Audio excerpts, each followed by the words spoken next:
On behalf of the Consulate General of the Republic of Korea and the Association of Supplier Companies of Hyundai and Kia, I would like to thank each of you for joining us today. Today's seminar will help develop skills for relationship building with local communities, the press, and employees. Also, this event will provide the opportunity to hear and share positive experiences and success stories. 안녕하십니까. 연말에 여러 일정으로 바쁘실 텐데 오늘 PR 끝내에 참석해 주신 협력사 법위원님과 인재위원님, 프랑크 지상사업의 세운사 대표님께 감사드립니다. 특별히 오늘 귀중한 세미나 자리를 만들어주신 김일원 총장님께 감사의 말씀을 드리겠습니다. Welcome, ladies and gentlemen, to attend today's seminar for the Korean Tier Suppliers of HME and KMG. Today's seminar is designed to learn and share the skills how to effectively improve the public relationship with the local community, the press, and employees. I hereby deeply appreciate to the Consulate General of Republic of Korea in Atlanta, Iwon Kim, for the kind arrangement of today's seminar, and also thanks for the lecturers, Mr. Clark, Chris Clark, the President of the European Chamber of Commerce, Mr. John Rangel, and Stephen Surfers, from Antonia to Village, and also appreciate Mr. Odin Kim, President of SKC, and Mr. Taeyeon Hwa, President of Mando America. 현대기아차가 미국 알라바마 조지아에 진출한 지난 10년 동안에 사실 여기 이상 협력사가 전반 진출해 있습니다.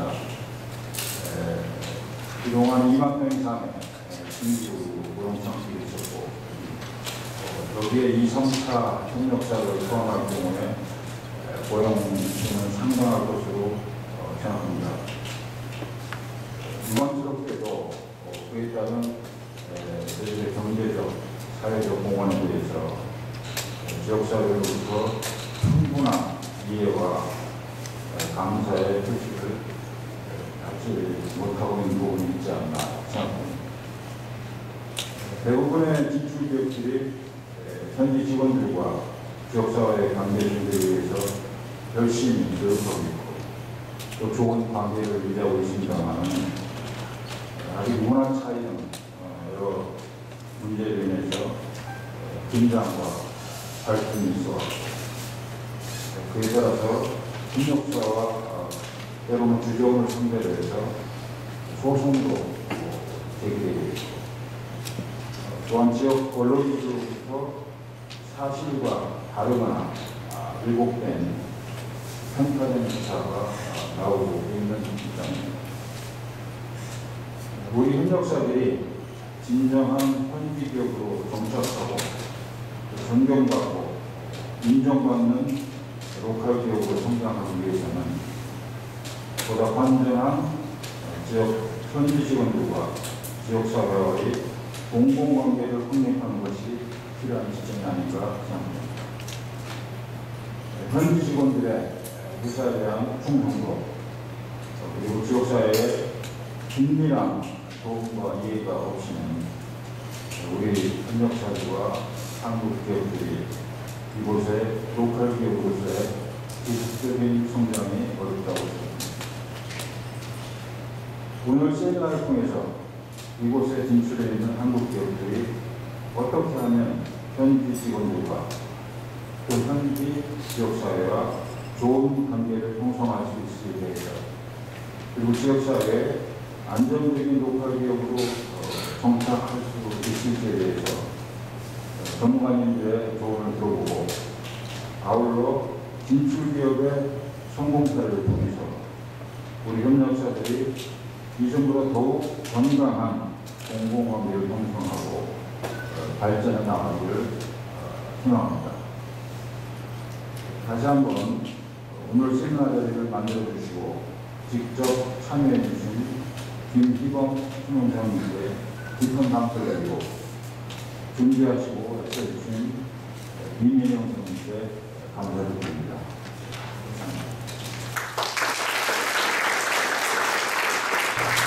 여러분 모두에게 다시 한번 감사 말씀드립니다. 아마 기억하신 분은 연말에 굉장히 바쁘실 거라고 생각합니다. 그런데 불구하고 귀중한 시간 내주셔서 감사드리고 특히 여기 계신 모든 분들이 우리 수출하는 걸 가능하게 하는 분이라는 점에서 다시 한번 존경과 감사 말씀드립니다.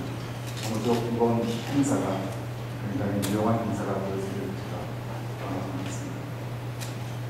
I just said thanks to all for being here. We have representatives of some major Korean companies doing this in the Southeast region. We have wonderful speakers. We have respected that also here. So I just want to thank them all. In particular, I want to recognize Mr. Chris Clark, the President of the Chamber of Commerce. I just want to thank him for being here, sharing thoughts and insights to the audience.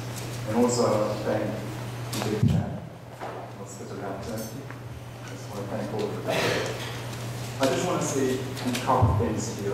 First, is that it is unprecedented. It is unprecedented for Korean companies to get around their discussion, the whole conference, which may focus on public relations or relations per se. It might be a small step, but I think it's very, very, very meaningful step. When we plan for this event, I want it to be something like kind of casual and informal. And also we're going to celebrate the year end. When we celebrate again, we celebrate by drinking and singing. We mix whiskey and beer in a glass and drinking at once and spread it around. But this time, we decided to make two deviations from the routine and then the scene in the conference room. So saying that all of us deserve a lunch, so I just want to thank them all to make this possible. And second, this conference is about building relations. Building relations. In all seriousness, we're going to put relationship building at the forefront of our business practice. And the company does a business, it has a relationship with local community, local industries, local cultures, local chambers of commerce, local law enforcement offices, local media, and so on and so on. So we need to foster, grow, and strengthen the web of relations to success. So our continued growth and success will depend on our ability to develop the relationship. So this is precisely what we will achieve out of this conference. So I look forward to having meaningful and productive discussion here, and I hope that we can continue strengthening our bilateral relationship with the Republic of Korea and the great service experience.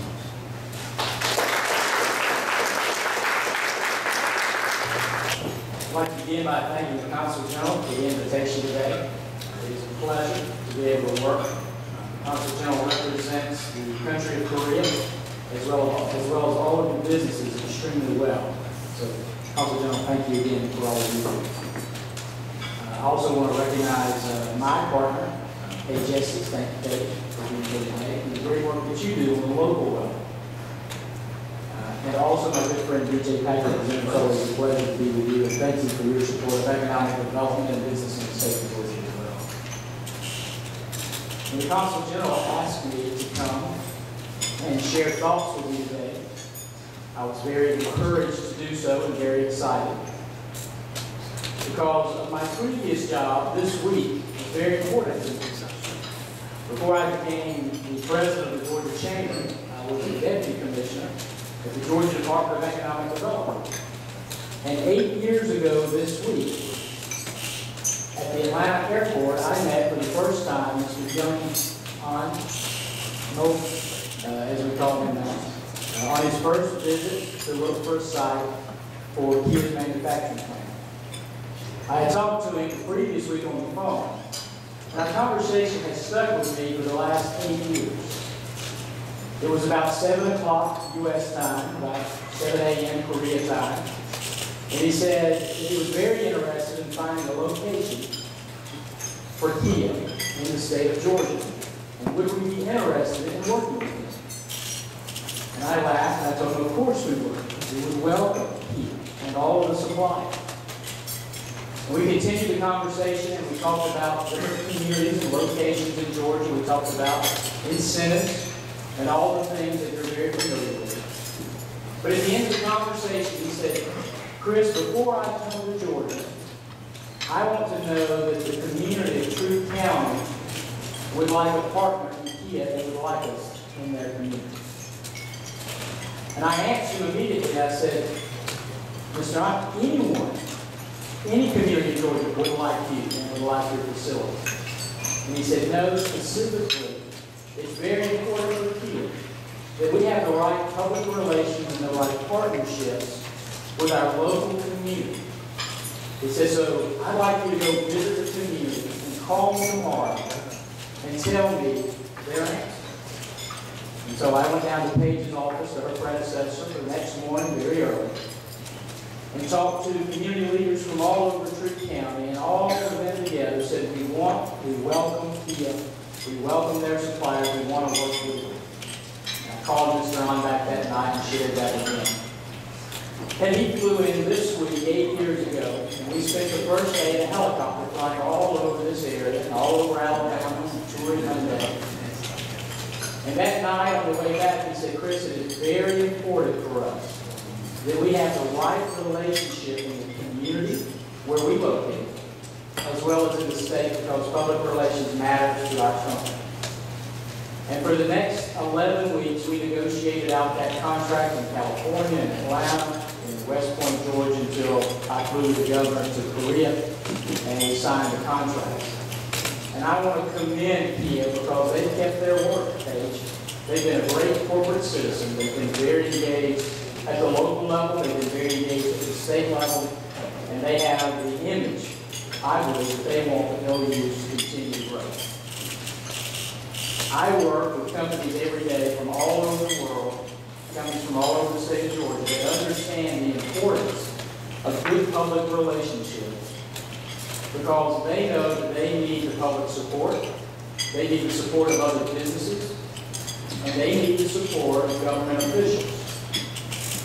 And so many of those companies, or most of those companies, are members of their local chamber, and they're members of their state chamber. And I think that's a good model for our supplier network in both Alabama and Georgia to engage in a much different way than we've done so far. So let me share with you a few thoughts about what chambers of commerce are, what their impact is, and why we should be involved, and why it's a good model for you for improving your public relations. And before I do that, I'd like to give you a little test. Raise your hand if you are a member, or your company is a member of your local chamber of commerce. Thank you very much. Raise your hand if you or your company is a member of the state's chamber of commerce. Thank you very much. And raise your hand if you and your company are members of the United States Chamber of Commerce. Okay. We found one. Let me see a show of hands if you or a member of your executive committee are involved in any civic clubs, or Rotary Club, optimists, a few of you are. So all of these, and we can go on, but all of these are different models and different vehicles for you to get involved in your community and improve public relations. But let me focus for a minute on the three different kinds of chambers of commerce. Your local chamber, which I worked out in the past, the state chamber, which I run now in Georgia, and the U.S. chamber. So those of you that are engaged at the local level in your local chambers with Paige or your other community, you're focused on how you can make that community better. You're working on local issues. You're developing relationships with county commissioners, mayors, city council members. But what you're doing while you're doing all of that is you're creating in that community a very positive public image and a positive public relationship, not just for your employees and your clients, but your ability to recruit new employees and suppliers and partners into that community. You're also developing relationships with other business leaders at the local level, which is absolutely critical. And maybe most importantly, those local elected officials know that you care about the community where you live and where you work, because you take the time to go to meetings and events and different functions when you probably rather be working than be at home with your family. There's also the U.S. Chamber of Commerce. I know this can get very confusing because we're all separate entities, but we all work together. The U.S. Chamber of Commerce, as you can imagine, is very focused on Congress and the U.S. Senate and the White House and relationships and things that improve business in the whole country. Now, I serve on a committee for the United States Chamber of Commerce in charge of their political affairs, and we work to make sure that we elect members of Congress and Senate that support business and support economic growth and the things that you care about. Now, what about the state chambers? Well, what do they do? What is their function? Well, we work on a variety of issues that improve the business climate of the state of Georgia. But we also give businesses an opportunity to put their brand out, to develop relationships with elected leaders like Representative Pack, with the governor, with the lieutenant governor, and others. And we work to facilitate business, the use and the purchase of products that are made in Georgia by Georgians and by Georgia government. Those are all very, very important things. Now, in Alabama, you don't have a state chamber of commerce. Instead, you have the Alabama Business Council. They function essentially the same way that our organization does, and they're good friends. Now, let me tell you a little bit about my organization and the types of things that we work on, as an example for both Alabama and Georgia. Now, the Georgia Chamber of Commerce has 25,000 businesses that are members. We have 500 manufacturers, including Kia, who sits on our board and our board of governors. We represent companies from 500 different SIC codes in 159 counties and 400 local chambers and other business associations who all work together to help businesses grow, help businesses have a positive image in our communities, and all to hopefully sell more of their products that they make here in the state of Georgia. Now, what kind of issues do we care about? Well, the hallmark of my organization, while Paige's organization is making sure that you have a good relationship with the county commission and the school board and the mayor, ours is working with our legislators, the governor, the lieutenant governor, and our congressional governor. So there are many issues that you care about that you work on every day that we, as lobbyists and advocates on your behalf, are working on. And let me share with you just a few that I think matter to all of you in the room. Transportation. It has been a priority of my organization for 15 years to deepen the Port of Savannah and grow the Port of Brunswick so that we can continue to grow the economy of the state of Georgia. And I'm happy to say that in a few weeks, the Georgia Governor, Nathan Deal, and the Georgia General Assembly will pass the final funding for the port deepening on the state side, and we'll continue to work with our federal government on the port front to make that happen in Savannah. We work very closely on workforce development. All of you here have training programs. You're all looking for the best employees. The Georgia Chamber has supported Quick Start. We were actually part of the group that began Quick Start almost 30 years ago now. We're working now to make sure that high school seniors are ready for work when they graduate. And I know many of you are working on programs in their own communities. We also work, spend a great deal of time on taxes. Anyone here enjoy paying taxes? No. It took the Georgia Chamber several years, but this 2 sessions ago we were finally able, with the support of Representative Pack and members of both parties in Georgia, to pass a sales tax exemption on the energy you use in manufacturing. I don't know if any of you are in the financial offices in your company, but you all are seeing a decrease in the potential elimination of that energy tax. That didn't happen because one company said we need to do that. It didn't happen because one person said we need to do it. It happened because businesses all over Georgia came together, working through their local and state chambers with our legislators to make the case to change that law. And now your bottom line is better for it. Of course, we work on issues like health care, which are very exciting, and I won't bore you with today. So we also work on international issues. The Georgia Chamber has fought hard on immigration reform and efforts in the state of Georgia, and we continue to lobby in Washington on reforming our guest worker program so that we can get the best and brightest from around the world to come here and stay here and work for our country.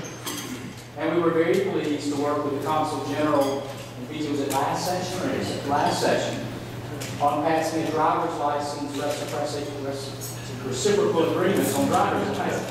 It's a difficult word to say, I'll try that.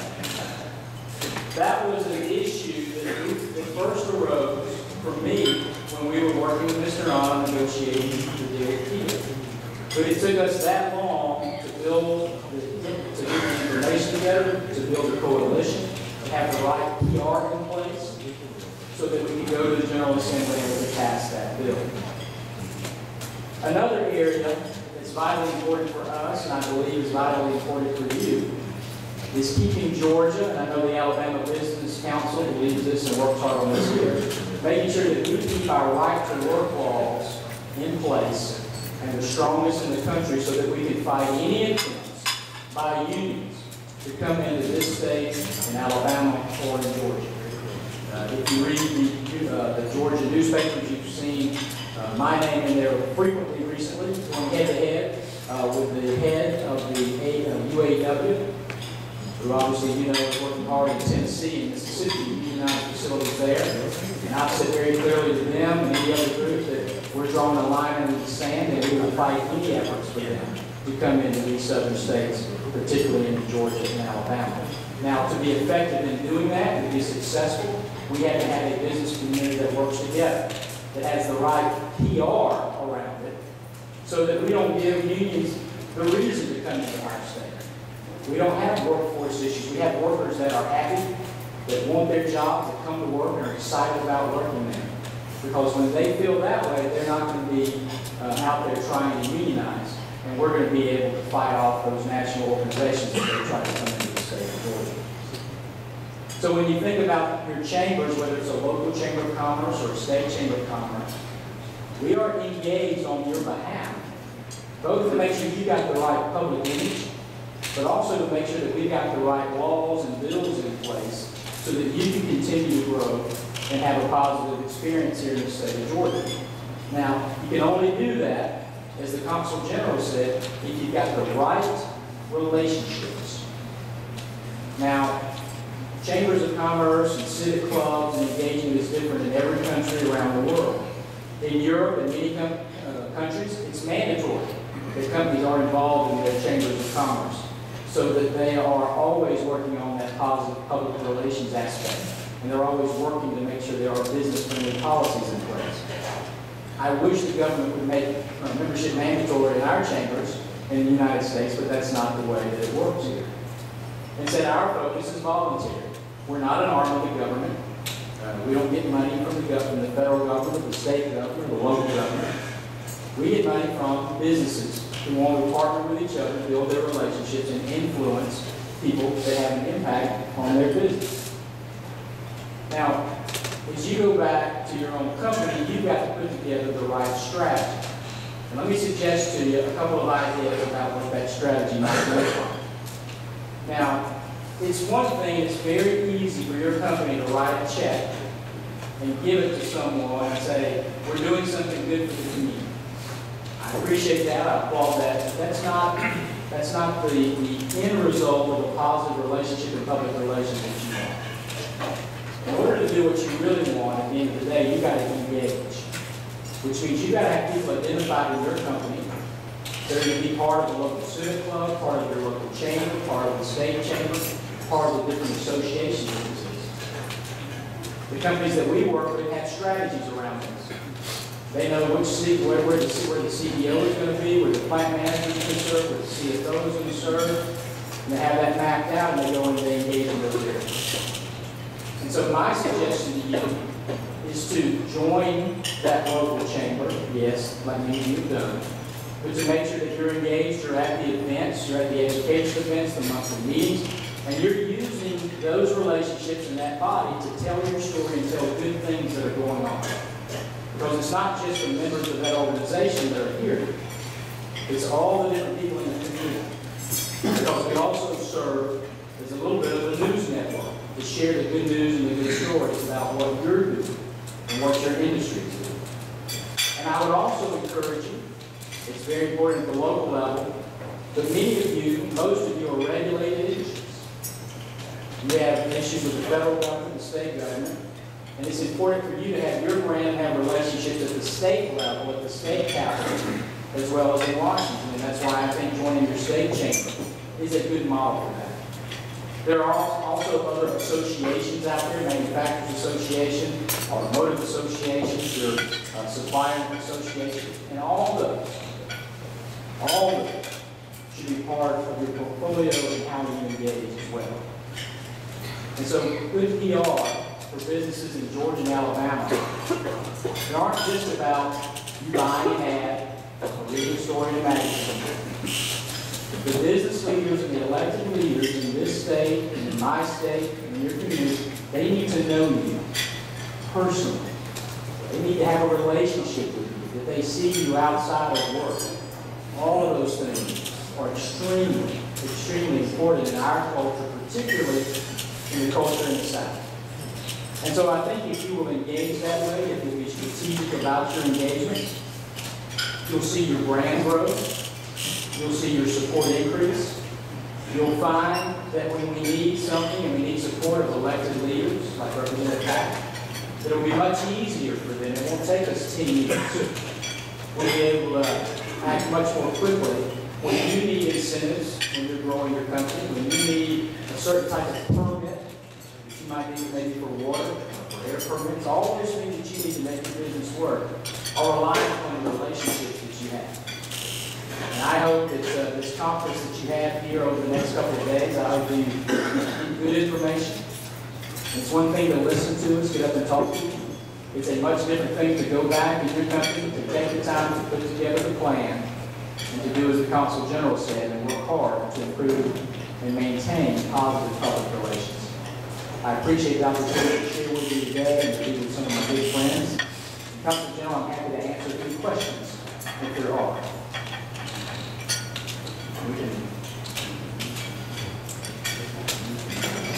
Well, if there are no questions, thank you for the opportunity and look forward to talking to you later this afternoon. Thank you.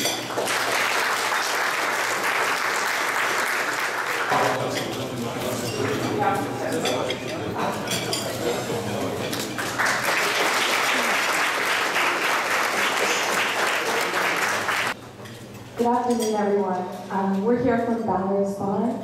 My name is Stephanie Kim, and I'm I'm an attorney with the Public Finance Department and the Korea Initiative at Ballard's Bar. Thank you so much for having us.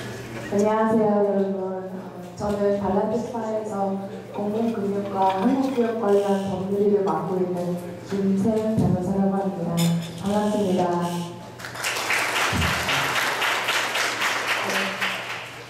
이제 프레젠테이션 해주실 파트너 변호사 중에 잠시 소개하도록 하겠습니다.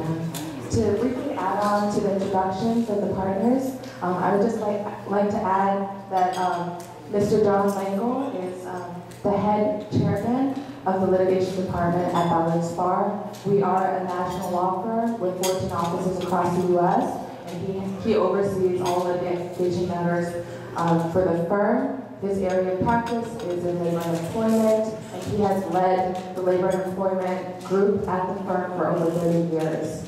And also, next to Mr. Langle is Mr. Stephen Selfless, and Mr. Selfless as well is a managing partner of the New Jersey office for the firm, and he practices in labor and employment as well. And they've been named the best lawyers in America in labor and employment, and they're here to share with you more about U.S. labor and employment law, particularly with the focus of helping Korean companies operating in the U.S. avoid lawsuits by their employees and union issues. So we hope that the session is helpful for you, and I'm going to hand the mic over to our first speaker, Mr. Stephen Southwest. First, it's a real pleasure and honor to be here and be able to address you. Let me begin with this point. I'm going to speak about union issues, but before I even get to that, for both my partner John and I think if there is one issue, one takeaway for this audience to have, for people who are from offshore coming into the United States, and I say this to all my clients, no matter where they're from, but transnational companies in particular have trouble with this one issue. And the issue is this: if an intelligent business person comes up with a solution to a problem that involves employees, and the solution is a reasonable one, it's logical, it's rational, I can tell you, unfortunately, that very often it violates U.S. employment law. This is an area where your natural instinct can get you into trouble, even though that's not your intent. So if that's the one thing that you take away, the one thing to take away is that before you make decisions in your business dealing with employment law issues, labor union issues, you really need to make sure that you're working closely with your human resources people, you're working closely with outside legal counsel who have expertise in this area, because the law is complicated, it's complex, and it's not always clear. So that's the one thing that I would tell you in terms of an overarching. Next slide, Stephanie. The purpose of today's program is to talk about building positive relationships between your businesses and your workers and your communities. But I'm here to tell you that there's one group of people out there who are not looking to build a positive relationship with you. And it's the United Auto Workers. Bob King is the international president of this important and politically powerful labor union. And he said, if we don't organize these transnationals, I don't think there's a long-term future for the United Auto Workers. I really don't. Next slide. Now, what does that mean? Think about the United Auto Workers. Think about a labor union as a business, because that's what they are. They generate income. The revenue is the dues of their members. They have expenses for staff. They have expenses for political lobbying. They are a business. And in 1979, the business of the United Auto Workers had 1.5 million members. Think about that as a customer base. In 2002, the United Auto Workers had 383,000 members. So think about that. If your business loses 75% of your customers, you're in trouble. And what is it that you're going to do? Well, the union, the UAW, has strategically said that they're going to try to organize new workers. They have to.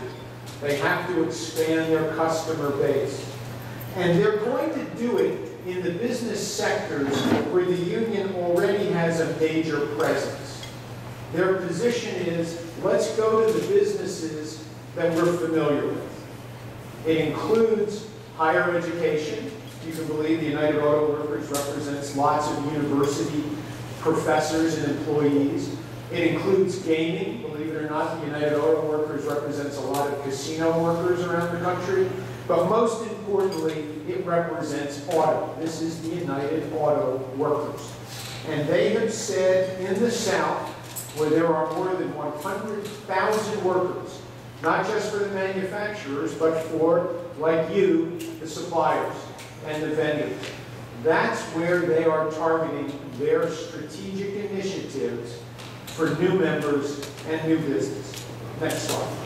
Now, what are the tactics that the union is using to try to broaden their membership base? Well, they're doing two things.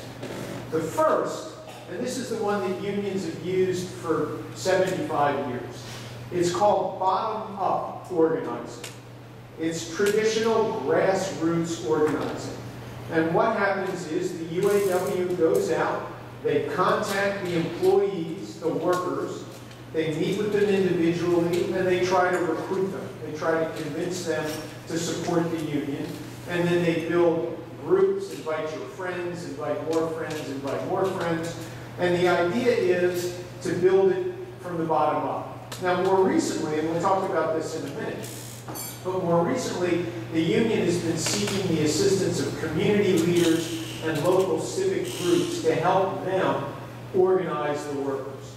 And the goal is to have an election before the National Labor Relations Board where employees walk into a voting booth, just like they do in a government election, and they cast a ballot either in favor of the union or against the union.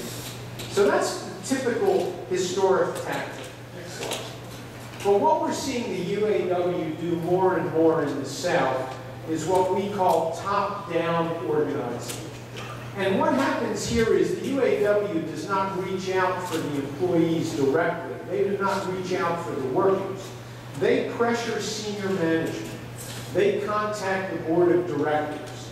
And what they do is they attack the business on a local, national, or global basis.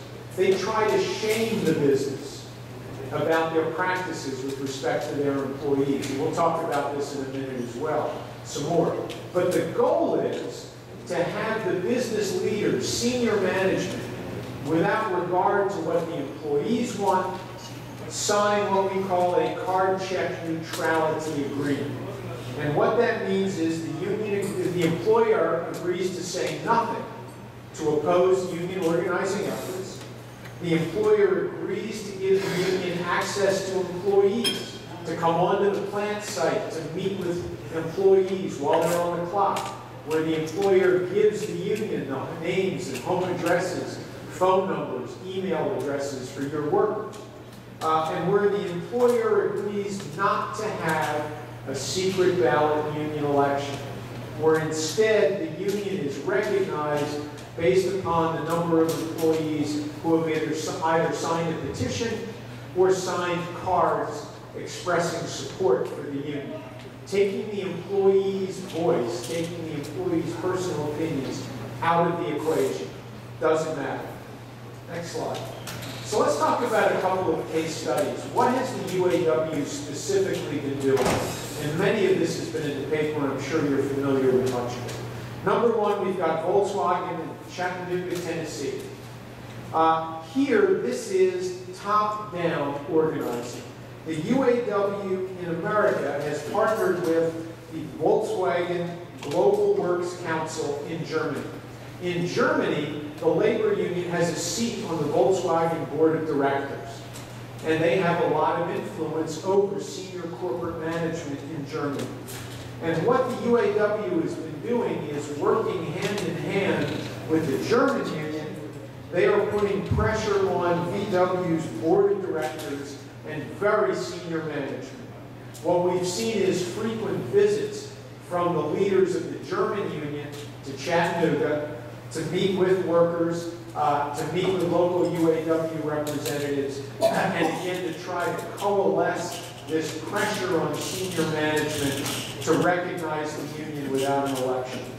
And the UAW is pressuring Volkswagen very heavily to take a hands-off approach to unionization.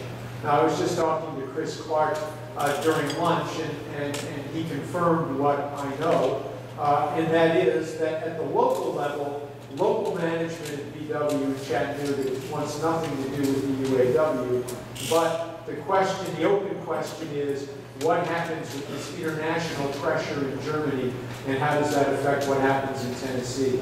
Next. You also, I'm sure, are aware of Nissan's situation in Canton, Mississippi. There, the UAW has done something very unique. I shouldn't say very unique, but unique in the level of intensity.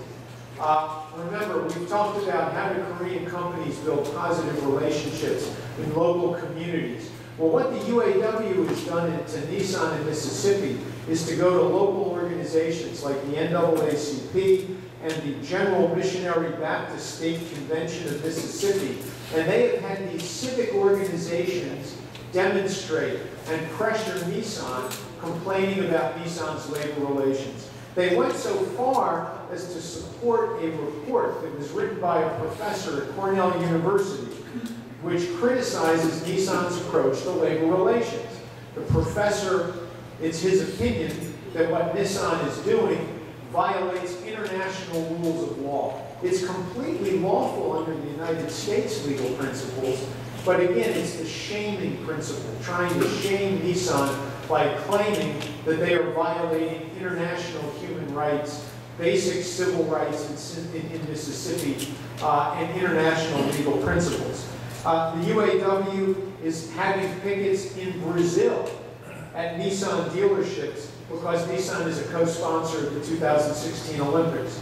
Actor Danny Glover, a famous U.S. actor, has been visiting college campuses to recruit college students to come out and participate in protests against Nissan. Next slide. Closer to home, at Hyundai in Montgomery, and I know there's a representative here from Hyundai, the UAW tried and has been unsuccessful, just as they were at Nissan. In 2001, there was a union election in Canton, Mississippi, and the union lost. So that's why they're trying different strategies. But with respect to Hyundai, when their bottom-up grassroots organizing failed, they've organized protests at Hyundai dealerships, supposedly about mistreatment of workers in Korea. What does that have to do with the U.S.? But that's what they're doing. They've demonstrated at Hyundai Distribution Center near Detroit to support Korean union workers. Again, the theory is let us shame the company, and if we can put so much bad public relations, then maybe we can force the company to deal with us. And finally, next slide, Mercedes-Benz in Vance, Alabama. Once again, the bottom-up organizing has been unsuccessful for Mercedes-Benz workers, but the UAW here has targeted suppliers. And this has been a successful strategy in Vance, Alabama. The UAW has won elections for ZF Industries, Parisi Interior Systems, Johnson Controls, and Inteva, all local businesses in Alabama.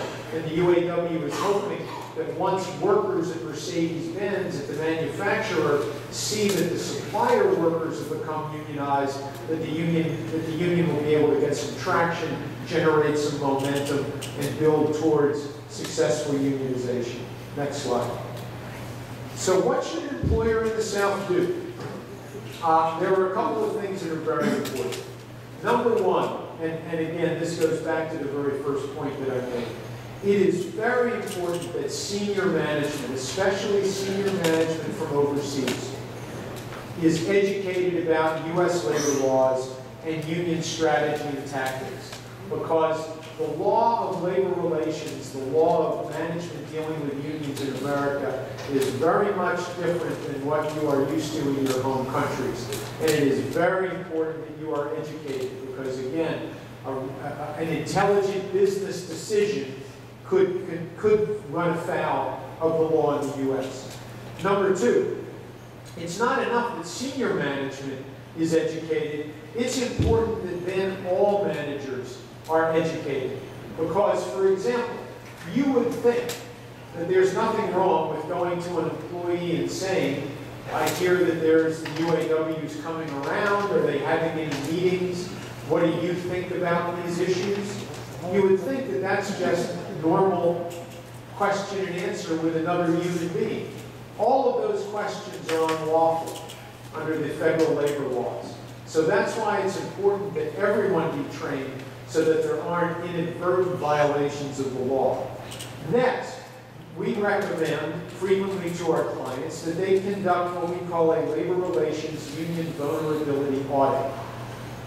Look at what you're doing, look at your practices, look at your policies, look at the benefits that you are paying, and decide whether there are things that need to be addressed, as Mr. Clark said, to keep your workers engaged and happy. Next, review your employee handbook and your personnel policies to ensure legal compliance. The legal rules in this area of your employment policies are changing every day. Over the past 12 to 18 months, there have been significant changes to the law in this area.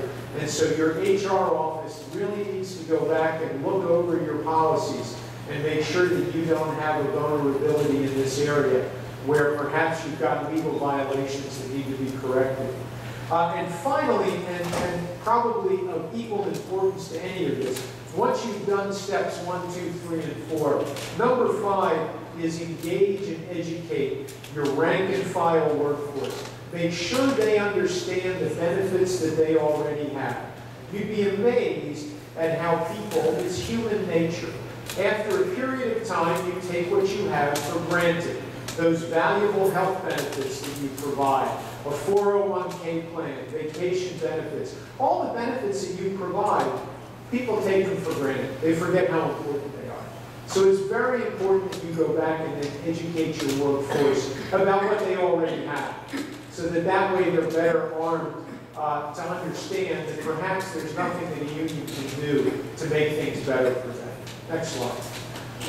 Mr. King, the UAW president, has said the perception is wrong and you cannot organize in the South.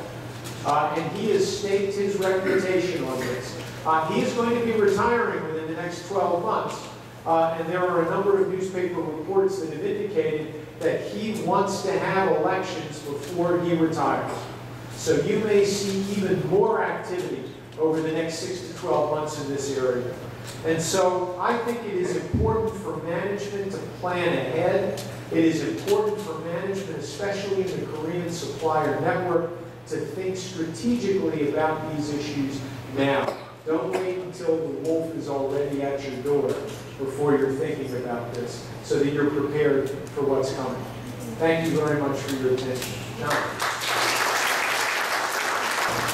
the first block was incredibly impressive and right out front on his view of whether you're better or worse having unions. We all heard him say. And then he said something as important. He said, I'll do my job with the chamber and work with the legislature to make sure that unions aren't welcome. But you've got to do your job. And that's Steve's number 5. You need to educate the rank and file workforce about the benefits they already enjoy without a union. They need to like you so that there's not a good argument against the legislation in the chambers to create an easier atmosphere with unions. And there's no better person in the country to tell you that story than Steve Sullivan. I'm proud to be his partner. I thank DJ Pack and Tom Choi and Stephanie for creating this opportunity for us to be in front of you, and thank the Council General for giving us this time. I'm going to talk to you about the other part of the U.S. employment laws that also don't always seem to make sense. And my major theme is going to be that, favoritism. And by favoritism, I mean liking one person over another person isn't even permissible if it results in exclusion of what we call a protected class.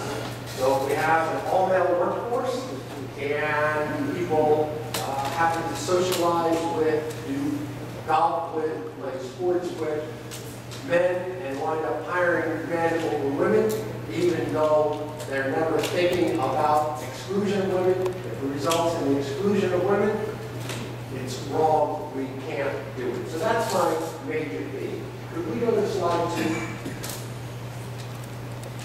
So slide 2 sets the status of laws in the United States. And they're on the federal level, the state level, and the local. You cannot discriminate against employees or applicants for employment on the basis of a protected characteristic. What does discriminate mean? It simply means you can't treat them differently. Let's go to 3. Look at that first bullet. It tells you that almost everyone is protected by the anti-discrimination. So, men were never thought to be protected by the anti-discrimination laws. Today, we have the concept of reverse discrimination. White men were never thought to be protected by the discrimination laws, but today we have the concept of reverse discrimination. So what do the laws mention? They mention race, they mention color, religion, sex, or gender. So man or woman, national origin, citizenship, pregnancy, age, handicap or disability, veteran status. Again, what does it mean to discriminate? Most simply, it means that you can't determine that one person is better than another based on any of these characteristics. Let's move to 4, 5, 6, all the way to number 8. So what issues do you face? All right? I told you can't discriminate, you can't differentiate based on a series of characteristics. In the South, particularly in Alabama and Georgia, Korean employers have been sued by employees who are U.S. citizens claiming that Korean nationals or Korean American employees are given favorable treatment.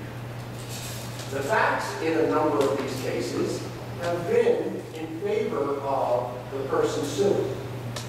In almost all of the cases, the Korean companies have won only because of the Treaty of Friendship, Commerce, and Navigation between the United States and the Republic of Korea. And that permits preferences for executive personnel, attorneys, accountants, and other technical experts and specialists. So the cases have been decided on whether the person who was given the preferential treatment falls into the position of an executive personnel, etc. All right? And that is actually common sense legislation. Who's going to run your business? The people who are going to run your business are going to be people who understand it the best and understand it the best from where the business came, meaning Korea. But remember, this exception to the anti-discrimination laws applies to only employees in these categories or positions. So if you happen to be, more friendly to your neighbor who's Korean, more trusting of your neighbor who's Korean, you can't necessarily hire your neighbor or your friend, even though you may trust them more, simply because if you hire on that basis, you'll wind up excluding non-Koreans. The treaty will not stop legal claims that U.S. citizens, this is number 9. The treaty will not stop legal claims that U.S. citizens are discriminated against by being treated in a demeaning or insulting manner, held to a higher standard, or denied other privileges of employment. It's also illegal to discriminate based on the customer's preference. For example, if a Korean customer refuses to speak with a female employee, or a Korean customer refuses to speak with someone who doesn't speak Korean. We're going to turn to 10 and 11 to give you certain guidelines. 10 is prohibited questions for both applicants and employees, and 11 goes through some examples. And we were talking about things you could say or do 30 years ago that you can't say or do today, even though they're totally well-intentioned. And I gave a situation. I have 2 children. One is 36. He has 2 children. One is 32. He has 2 children. I have women associates, colleagues who I've worked for or with for 15, 18 years. They're 32, they're 33, they're 34, they're 35. And when I'm talking about my grandkids, I might very well want to say, what are your plans for having a child and building a family? What's going on in your brain? I can't say that today, even though it's social, it's friendly, I'm interested in your friends, because that might be discriminating on the basis of their plans on whether or not to have children, even though I never met them. So let's go through certain subjects here. You see impermissible, you see permissible. So sex, race, national origin. Impermissible. Can't make comments or notes about sex, race, or national origin. Just can't do it. Permissible. You can notice appearance. You're of course going to see someone who looks like he or she is over 40, is a woman or is a man, and is of a particular race or national origin. Subject, disability. Asking about disability, the nature of the disability, or the severity of the disability is impermissible. But you can ask somebody about whether they have the ability to perform a job. So let's assume someone comes to interview who's in a wheelchair, all right? You see it on site. You can't ask about the nature of the disability, but you can talk about these are the job responsibilities. You're going to be a machinist. You have to be in a machine. Can you do the work? And could we accommodate you by lowering the level of the machine, etc.? You can ask about the ability to perform a specific job function with or without a reasonable accommodation. That would be lowering the height of the machine or raising the floor to the height of a wheelchair. And if accommodation would be required, inquire about the nature of the accommodation. So I talk about raising the floor or lowering the machine. If it's an unreasonable, expensive accommodation, you might not have to make it. Subject, sexual harassment, making suggestive remarks, propositions, or gestures impermissible. What used to be water cooler, jokes around the water cooler, X-rated, off-color, permissible 30 years ago, not permissible since the mid-1980s. What is permissible in that area? Nothing. Nothing. Marital status. Are you married? Are you single? Are you divorced? Engaged? Generally. Anything in that area is impermissible except your benefits person. Might make an inquiry after the person's hired about your status and the kids, whether you have kids for insurance purposes. Are we going to have spousal coverage? Are we going to have partner coverage? Do we have coverage for your kids? Height and weight. What is your height? What is your weight? No. Now, it says if essential to safe performance of the job, there are a few things in the day that would give you permission to do that. Children, you can have them. How old, you care for them, you plan to have more children. My casual conversation with a colleague, that, because I'm genuinely interested, I can't do any longer, unless it was again for the benefits purposes. Age, how old are you, what is your birth date, when did you graduate from high school? Can't do it generally, almost exclusively, maybe with benefits, but not even in that area today. Economic status, credit worthiness, you own your own home. You rent. No. It's something that you might really be interested in unrelated to work. Where do you live? I live on such and such street. You own the house. All right? Innocent. Or are you renting? Or do you have an option to purchase? All right? You live in an apartment, a house, have the owner. Well, forget about that. Just stop on those. You can't. You just can't go there. You've seen a lot of newspaper articles about asking whether someone's been on unemployment compensation and they've been laid off in the recession of 2008. Can't go there. You can say you have a phone. Because if you have no phone, you can't reach you. So your economic status, again, not so good. Can't go there. So let's go to page 14. And a lot of this goes back to what Chris Clark told himself. Maintain good employee relations. So how do you do that? You do performance evaluations regularly. So your employees know what's coming. They know if they need to make improvements. They may be terrific in 80% of their job and 20% of the job not so terrific. But if you evaluate them and tell them they can improve the 20%, establish and consistently follow sound employment policies. consistency, not foolish consistency, but consistency to well-established practices is a great lesson for companies and HR specialists to know. So again, everybody knows what's coming. Address performance problems when they occur. Don't delay. Don't say in an evaluation, you did this 6 months ago, when it could have been improved during those 6 months. Catch it right when it's happening. Document all problems and your expectations for resolving them. By document, I mean document appropriately. I don't mean paper trails. Don't create a document paper trail for one employee who you want to get rid of and not have done it for all the other employees, because that's going to be the very best evidence that you were seeking to get rid of that employee. And be fair, be consistent, be appropriate,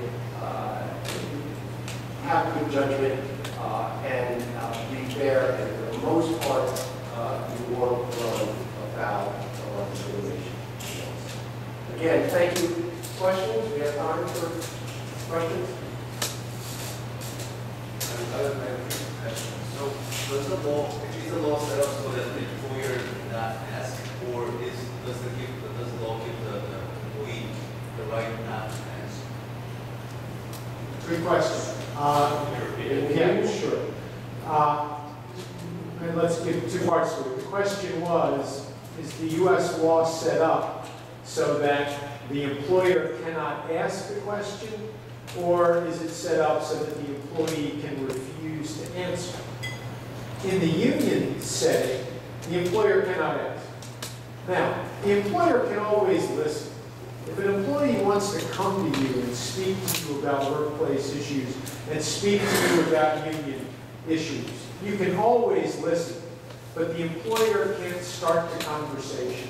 The employer can't ask the first question. The employer cannot solicit the response. John, in discrimination areas? Yes, just one more thing on the labor. There are ways to legally solicit a question. So let's assume, unionization is going on. And you don't necessarily know what the questions are, but you hear about it. You can say to your employees, look, we know something is going on. If you have any issues, we have an open door, come see us. And invite them to ask the question.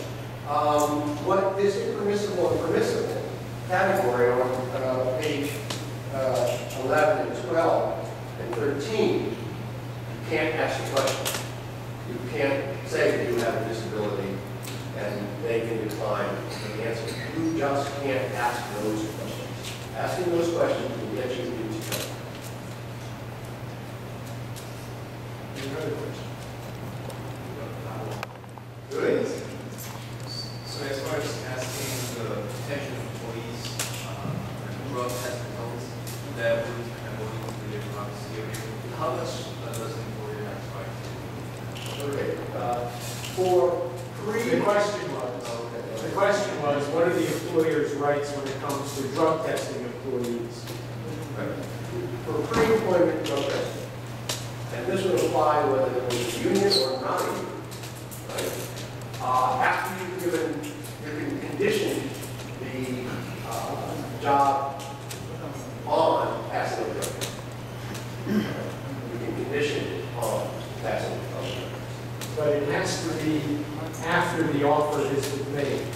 It can't be, we're going to test all applicants. So once the offer has been made, then you can drug test. And for your current employees, as long as you have a policy that's well articulated, well publicized in terms of testing current employees, that's something else that you can do as well. And one of the management decisions you have to make is, how frequently do you want to test? Do you want to test randomly? Do you want to test periodically? Do you want to test only after an accident? Do you want to test only if there's reasonable cause? That's a management decision to make. But those are still very important criteria. Take a look at the question, the pre-screening questionnaire. I'm sorry. You could ask them, were you ever at Yeah, the question was, in the application phase, can you ask about Well, you can ask about drugs? The answer is you can't ask about drugs, although you can ask about criminal convictions, which sometimes will involve drugs, obviously. So that's, the gentleman is correct. That's a fair question. You can't ask about arrests for drugs, but you can ask about conviction for drugs. And the reason you can't ask about arrests for drugs, for years we would have thought that if you were arrested 6 times for a drug offense and never convicted, where there's smoke, there's fire. Right?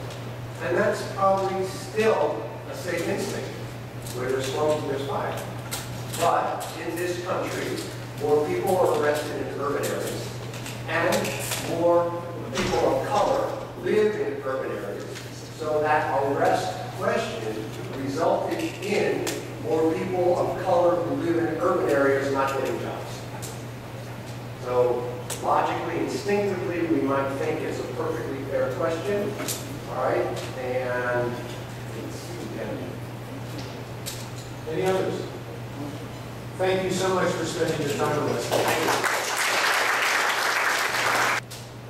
하여튼 반갑습니다. 하도 미국 하면서 하기만 하는 게 많아가지고 하여튼 여러분들 그 선지들하고 같이 하면서 여기까지 도우신 걸 제가 봐도 참 잘하고 계신 것 같습니다. 그래서 저 같은 경우는 이제 오늘 저 프레젠테이션은 한국 버전으로 해서 편하게 저희 시민들의 사례를 갖다가 얘기해드리고요. 아까 인연 그 얘기도 했었고, 현지인들하고의 어떤 관계 이런 거에 아마 저희 사회가 조금은 좀 더 어떻게 하면 좋은가 하나의 해답이 될 수도 있을 것 같습니다. 그래서 하여튼 저희가 보니까 저는 저 SKC 잉크, SKC 그 미주 대표로 있는 저 김호진입니다. 그리고 먼저 여기 자리를 마련해 주신 총영사 감사드리고요. 무엇보다도 저는 개인적으로 여러분들한테 만나니까 정말 반갑습니다. 그래서 오늘 제가 하는 거는 그렇게 제가 말을 많이 하는 것보다도 저는 좀 동영상을 준비를 했어요. 그래서 저희 SKC 오늘 저희가 말씀드리고자 하는 부분에 좀 초점을 맞추는 거는 저희 SKC는 지금 미국에서 오퍼레이션 한지 봉사를 시작한 지 17년이 됐으니까요. 좋은 하나의 사례가 될 것 같습니다. 그리고 저희는 알다시피 아마 1996년이면 아틀란타 올림픽이 처음에 시작하면서 저희가 이제 같이 해서 저희도 굉장히 IMF도 그래서 상당히 봉사를 지원되고 해서 이제 시작을 했었는데 그 과정에서 저희가 겪었던 거하고 어려운 거하고 지금 현재 어떻게 되는지 하는 걸 갖다가 제가 동영상 7분짜리를 하나 마련했기 때문에 지금 영어로 들어오는 너무 지치시는데 그걸 보시고 그리고 그 동영상은 사실은 저희 SK그룹에서는 특별하게 저희 나름대로 모든 그룹이 다 회사들이 다 경영 철학이 있겠지만 저희는 그 슈펙사에서 슈퍼 엑셀런트라고 하는 그런 그 제도가 있습니다. 그래서 슈펙스라는 개념을 가지고 다른 거 아닙니다. 미국은 매년 스트레치 고를 하듯이 굉장히 하위 목표를 잡아가지고 그거를 저희가 실현할 때 초일류 기업이 된다고 하는 SK 그룹의 나름의 경영 철학입니다. 그래서 그 철학을 가지고 어떻게 할 거냐 하는 것 갖다가 저희가 SK 매니지먼트 시스템이라고 하는 부분들을 만들어서 각사가 그걸 기본으로 해서 자기들의 매니지먼트 시스템을 만들어가는 겁니다. 제가 말씀드리는 거는 이 동영상을 보시면 그런 것들이 나오고 그래서 저희 나름대로 어떤 경영 철학과 매니지먼트 시스템을 미국 현지에 있는 시스템하고 어떻게 접목을 시켰느냐 하는 부분에 대해서 초점을 좀 맞춰서 보시면 될 것 같습니다. 그러니까 그 매니지먼트 시스템을 만들어서 그 시스템을 구현하기 위한 하나의 실천 프로그램이 무엇인지 다양하게 소개가 될 것입니다. 그래서 그거를 그런 관점에서 좀 봐주시면 상당히 좀 도움이 될 것 같고 어떻게 보면 지금 이분들이 얘기하시는 그 어떤 그런 현지인과의 관계 그래서 어떻게 하면은 회사가 할 수 있는 방법이 있느냐. 물론 뭐 아까 테스트도 하고 뭐도 하고 뭐 상당히 그 로이 입장에서는 상당히 돈을 많이 들어가지만요. 우리 자체에서 어떻게 해야 되는 부분에 대해서 조금 굉장히 답이 될 수 있을 것 같아서 한번 좀 말씀드리겠습니다. 그거 영상 들어가기 전에 저희 SKC라고 하는 부분에 대해서 잠깐 소개를 하고 일단 먼저 들어보시죠.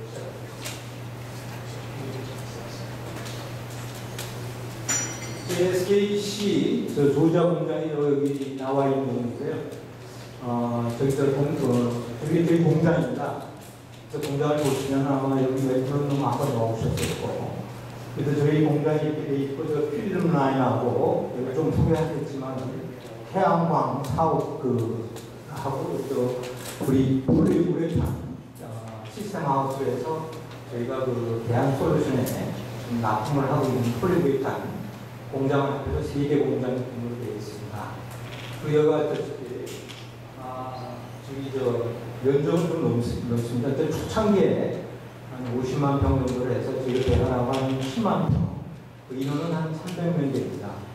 그래서 저희가 95년도, 지금 6년도부터 시작을 해가지고 한 3년에 걸쳐서 1년은 아마 IMF 때문에 저희가 공사를 중단하는 그런 상황도 있었는데 99년도부터 오퍼레이션을 시작을 해서 여기까지 왔습니다. 그리고 지금 한 매출은 이렇게 크진 않지만 3억 불, 인원은 한 300명. 지금 또 하나 라인을 증설하고 있기 때문에 인원은 한 350명 정도로 지금 하게 되겠습니다. 저희가 지금 3개 분야로 되어 있는데, 뭐, 폴리스터 필름, 여기가 타니카 해가지고, 뉴 에너지 해가지고, 탄성 쪽에 나는 쉽게 얘기해서 소재 산업입니다. 그러니까 저희가 원단을 만드는 거죠. 모든 제품들에 대한 원단을 들어가는 거기 때문에, 여기 보시면 이렇게 3개분으로 되어 있습니다. 가장 큰 거는 저 폴리스터 필름, 그 사업이 되고요. 타니카는 저희가 많이, 여기 계신 그 협력사분들하고 많이 저희가 개발을 하려고 노력하는 폴리우레탄 사업 쪽입니다. 그 다음에 여기 요새 나와 있는 그 태양광 사업 쪽에 들어가는 겁니다. 그럼 잠시 다음. 이것이 어떻게 진행하는 부분이 여러 가지들이 아마 저 보여지는데요.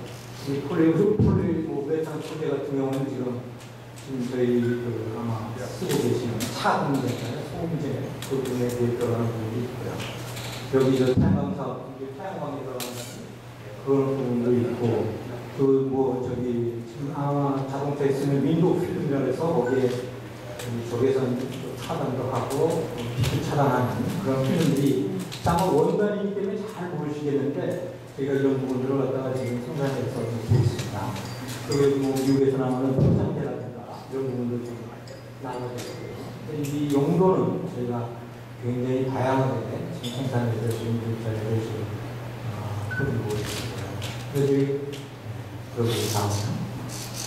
그래서 여기를 보시면 뭐 여기 저 자동차 부분이 있기 때문에 저희가 지금 생산하는 부분들이 들어가는 여러 가지들 용도에 대해서 저기 좀 얘기를 했습니다. 그래서 이런 부분들을 저희가 생산해서 만들어서 공부할 때 모든 게 다 아마 한국에서 만들어지는 부분이 많이 있어요. 뭐 폴리스 필름은 요새 LCD 여러분들이 TV를 보지만 거기에 필름이 굉장히 많이 들어갑니다. 그냥 보시니까 모르겠는데 그래서 폴리스 필름은 굉장히 상당히 용도가 많이 개발이 돼서 많이 성과를 보고 있습니다. 자,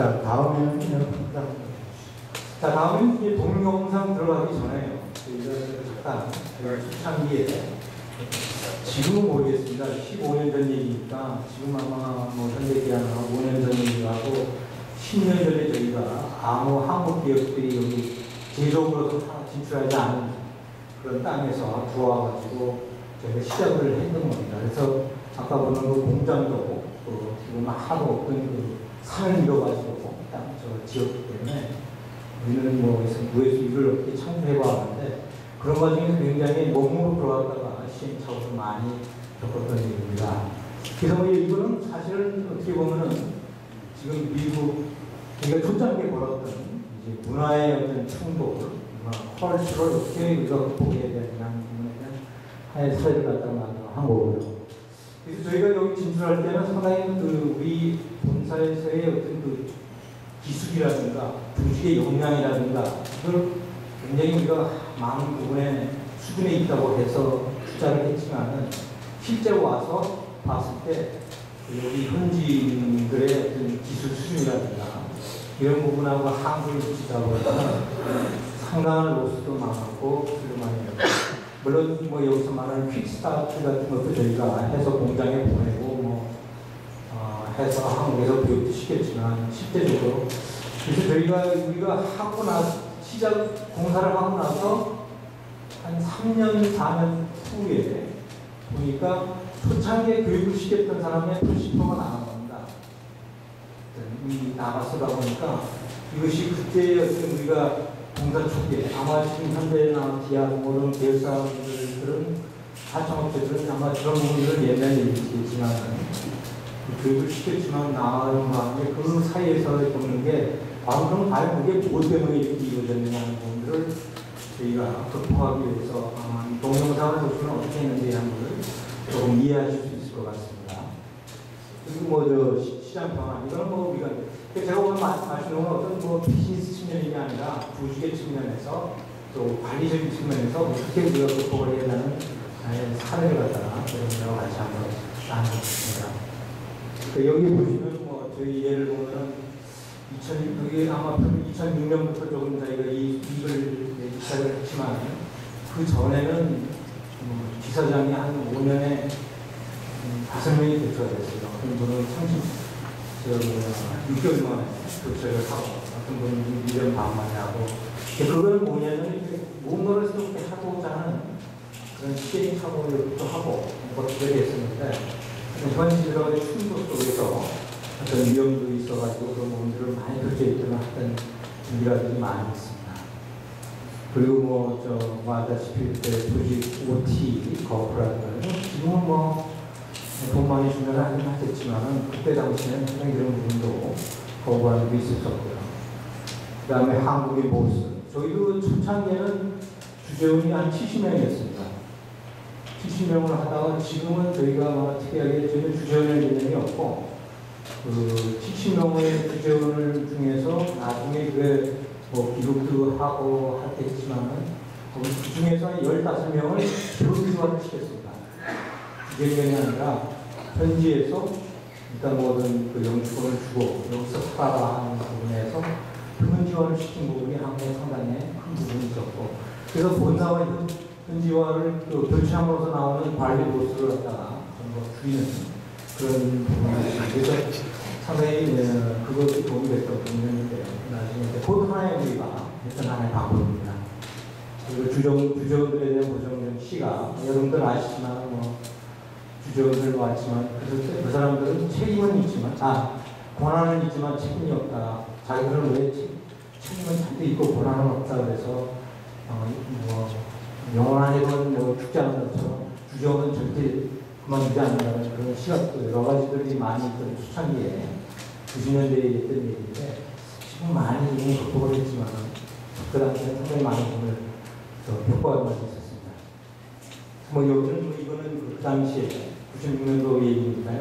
이런 인식하에서 저희가 어떻게 했느냐 하는 부분들을 이런 배경을 한국 동영상을 시청하시면 조금 더 이해가 될 것 같습니다. 이 동영상은 사실은 저희 SK 그룹에서 1년에 한 번씩 저희 그룹이 회사가 많기 때문에 60개 회사가 매년 이런 사례를 가지고 경쟁을 합니다. 그래서 1년에 한 번 그 세 개의 팀들을 뽑아가지고 시상 특도 하고 하는 부분인데 작년에 저희가 이거를 해서 저희도 저희 현지 법인이 일단 성공 사례라고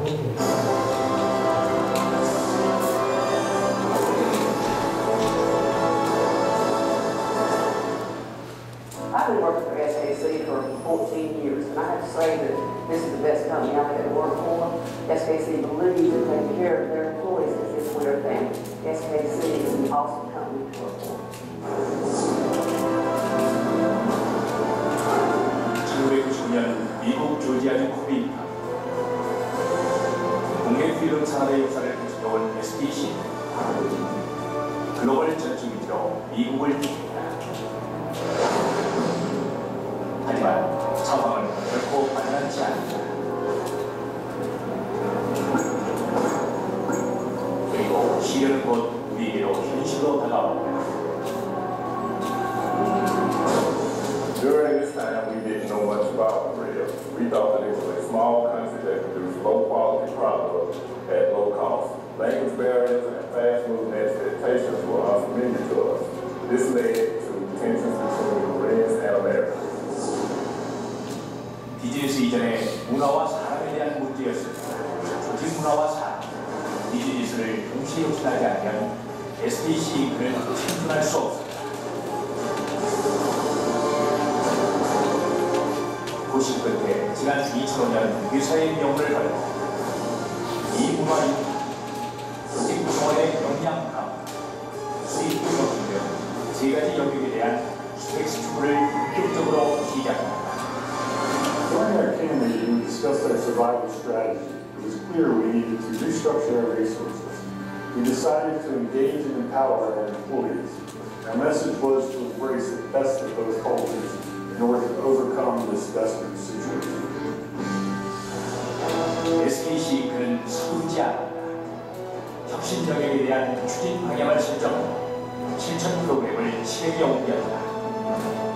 이 문화 융합의 중요성을 인식하게 된 SKC인크는 미국과 SKC 문화의 장점만을 융합하고 콜래보레이션 문화, 파티서페이션 문화, 오픈니스 문화, 그리고 경쟁사와 차별화 요소인 커스터머 포커스 문화 네 가지 SKC인크 지향 문화를 제시합니다. 그에 따른 하이파이브, 하이제이스, 5S, 모닝마켓 등의 실천 프로그램을 운영하며 이 문화에 대한 지속적 융합을 추진한다. 또한 스펙트럼이라 불리는 제품 포트폴리오 혁신 프로그램 또한 시스템화를 도입했다.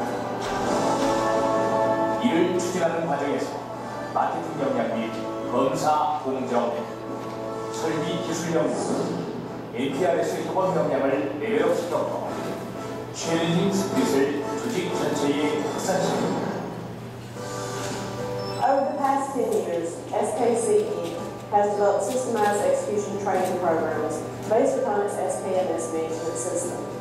And in 2005, we began training the Six Sigma methodology to all SKC employees. Since then, our TFT and Six Sigma project teams have continuously created great outcomes year after year. Therefore, we value the Six Sigma methodology and toolkit as a key driver to our success. 무엇보다 수익 구조를 근본적으로 변화시키기 위해 이 문화 융합, 조직 구성원의 역량 강화는 물론 기술 역량 부족과 생산 설비 제인, 목표 시장에서의 미약한 고객 베이스 및 브랜드 이미지를 창의적, 혁신적으로 극복해간다. 나아가 이러한 변화와 혁신에 구성원들의 공감과 집회를 이끌어내기 위한 리더들의 이성적, 감성적, 체계적 커뮤니케이션 역시 매우 중요한 역할을 했다. 구성원 모두의 하나된 노력이 아니면 결코 이루어낼 수 없었던 기적이었다. SKC is the best company to work for because everyone here has a team-building spirit, respect for each other, and mutual trust. I am proud to promote SKC's short film business because we have the #1 PETG film offering in the market. My goal is to continually grow SKC's short film business with the help of my fellow colleagues, and that's why I say short film forever. 이제 SKC인크 구성원들은 열정과 자부심으로 가득한 조지아 의회의 기업으로 선정될 만큼 탄탄한 조직으로 다시 태어났다. 무엇보다 1, 2차 스펙스튜브를 통해 경영 역량이 점프업됨으로써 스펙스튜브 이전 대비 영업이익이 획기적, 안정적으로 개선되었다. SKC인크는 이중적인 환경 속에서 이 문화를 융합하여 SKC인크 고유의 문화를 만들고 구성원들의 역량과 소속감, 자부심을 강화하기 위한 노력을 계속했습니다. 이를 통해 제품 포트폴리오도 획기적으로 바꾸었습니다. 이러한 성과는 서로 끊임없는 소통, 혁신에 대한 명확한 방향 설정에 공감대 형성, 구체적이고 체계적인 실천 프로그램을 설계하고 운영한 결과였습니다.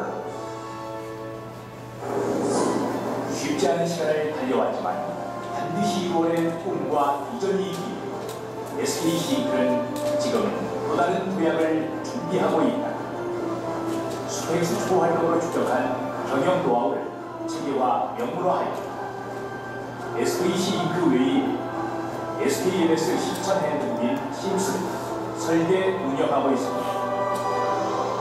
이는 비즈니스, 구성, 조직문, 그리고 이 세 가지 요소의 지속적인 통합과 실행을 리드, 헬프, 체크하는 리더십으로 구성되어 있다. 심스의 전략적 방향과 실천 프로그램은 매년 리더들의 캠미팅과 토요일 중에 설계되어 있다. 이를 플랫폼으로 하여 더 강하고 우수한 조직문화 속에서 구성원이 행복함은 물론 지속 가능한 생존 기반 확보를 위한 운영 시스템으로 정착될 수 있도록 노력해 나가고 있다. 글로벌 넘버원 비전 메이커를 향한 더 큰 도전과 혁신, SKC인크의 글로벌 경영 앞으로도 계속될 것이다.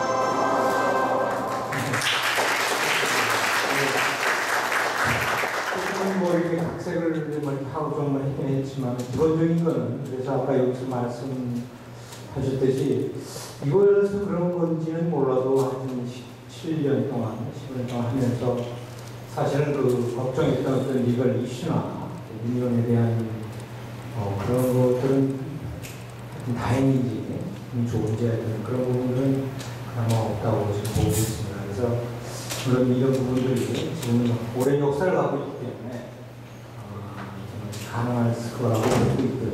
여기서 얘기했던 그럼 이 실천 프로그램을 갖다가 어떻게 밑에 있는 사람들까지 같이 공유하고 할 수 있느냐는 부분을 고민한 끝에 뭐 여기서 얘기했지만 좀 핸드북을 만들어서 실제적으로 자기들이 해야 될 부분들을 좀 구체화하고 그걸 갖다가 매년 업데이트해서 이렇게 적용하는 부분이 있습니다.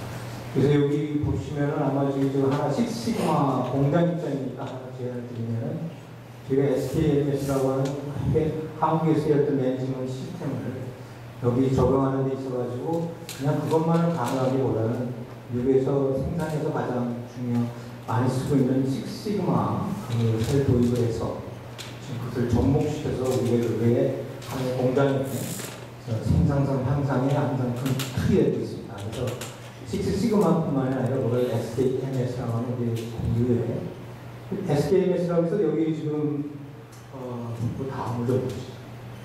이게 아니라 조직 문화하고 저 하나의 그 컬처와 저희 그 사람을 어떻게 융합시킬 거냐는 부분에 대해서 제가 고민을 한 끝에 심스, SKC 매니지먼트 시스템이라고 하는 방법론을 만들어서 그걸 이때까지 다 하는 겁니다. 그래서 식시그마 같은 경우에는 제가 어떤 모든 직원들은 그 옐로우 벨트라고 해서 뭐 다들 하고 계시지만 무조건 1년에 옐로우 벨트를 하고 그다음에 그린 벨트, 블랙 벨트에다가 매년 그 양성을 해서 저희가 도움을 주는. 그리고 하나는 이제 가이젠이라고 해서 그 개선제도, 제한제도죠. 그 작년 같은 경우에는 모아보니까 올해 같은 경우는 지금 현재 그게 한 3,000건이 들어왔다 그래서 그러면 300명이니까 1인당 지금 뭐 굉장히 많은 부분에 100명 10건씩을 갖고 왔는데 어떨 때는 너무 많아가지고 하지는 못했지만 일단 거기서 효과를 얻는다는 것보다 회사에 대한 참여도를 높이고 자기의 생각을 넣는 것에 대해서 포상도 하고 이런 부분들을 계속적으로 또 많은 부분들 지금 시행을 저희가 하고 있습니다. 그래서 여기 보시다시피 여기 나와 있고요. 그래서 하여튼 저희가 지금 그 결론적으로는 그렇습니다. 이게 뭐 사람에 의존하는 어떤 경영보다는 뭔가는 좀 더 이 시스템으로 뭐 미국 그러면은 사람이 움직이는 것보다는 어떤 시스템으로 뭐 움직여야 된다, 운영해야 된다라고 하는 부분들 많이 들어서 아시겠지만 저희는 저희 나름대로 그 경험을 살리고 시행착오를 거쳐서 저희 나름대로의 매니지먼트 시스템을 만들어서 그것들이 매년 각 매니저들이 여기에 정의되어 있는 실천 프로그램들을 계속 실천하는 것을 지금 시행을 하고 있습니다. 그래서 하여튼 저희는 이렇게 해서 이러고 왔고, 다행히 지금 한 8년 정도는 계속 이걸 창출하고 있었습니다. 아까 그 천법인장님하고 얘기할 때, 이게 뭐 별로 하고 없는데 이걸 왜 이렇게 하십니까? 했더니, 아니, 10년 이상을 갖다 버텨왔으면 잘한 거 아닙니까? 이렇게 얘기하셔가지고, 좀 위안을 받고 있는데, 하여튼 저희 사례가 좋은 일이 됐으면 좋겠습니다. 하여튼 그래서 SEC 그 자체는 물론 뭐 지역사회, 그리고 마지막으로 지금 말씀드린 아까 주제를 또 떠난 것 같은데요. 그럼 이렇게 벌어가지고 뭐를 하고 지역사회에 어떤 활동들을 하고 하는 부분들은 제가 알기로는 여기서 하신 것보다 크게 더 하고 있는 것 같지는 않습니다. 근데 저희 나름대로 저희 커빙턴, 뉴턴 카운티에 그 중심으로 해서 여러 가지 이런 활동들을 해서 포드런이라고 해서 저희가 달리기, 지역 내 달리기 마라톤 대회를 해서 도내지를 한다든가, 여기 헌혈을 하는 부분도 있고, 저희 US 군인들한테 보내는 이런 활동도 있고, 그리고 YMCA, 지난번에 YMCA를 또 새로 비친다고 해서 저희가 아직 참여해서 도내지도 하고요. 그다음에 뉴턴 카운티에서 특히 아트 프로그램을 한다고 해서 저희가 같이 참여를 해서 왔고요. 그래서 이게 연말이니까 불의 돕기, 불의 아동들 같이 좀 모아서 같이 하는 활동도 하고 있고요. 경찰서 같이 아마 우리 커뮤니티에서 티켓을 안 먹는 것 같습니다. 직원들은. 여기는 교육, 요새 이번에는 또 조금 저희 그 지역의 교육 쪽을 좀 통해서 계속 발전해 나가는. 기본적으로 돈을 벌어야 또 시장을 하는 것 같다고 생각을 해서 저희도 끊임없이 이런 지역사회 발전을 하는 걸 해서 계속 하고 있습니다. 그래서 제가 보기에는 아까도 인연이, 저도 한 가지 마지막으로 말씀드린 게 인연 그 예를 들어보면 한 10년 전인가 저희가 한 번을 당했습니다. 뭐냐면 다른 건 아니고 저희가 어떤 MIS 정보 시스템에 문제가 있어가지고 이메일이 막 옮긴 겁니다. 그래가지고 우리 생산 매니저가 봤는데 그 밑에 있는 슈퍼바이저나 밑에 직원들의 이메일을 어떻게 막 잘못 오류가 있어서 봤는데 그 중에서 보니까 민영과 같이 접촉을 하는 이메일이 상당히 많이 발견을 한 겁니다. 그래서 그걸 가지고 우리가 인사이런도 하고 그랬는데 그 당시에는 적자도 많이 나고 그다가 거기다 또 유형까지 또 이렇게 하다 보면 어떡할 거냐.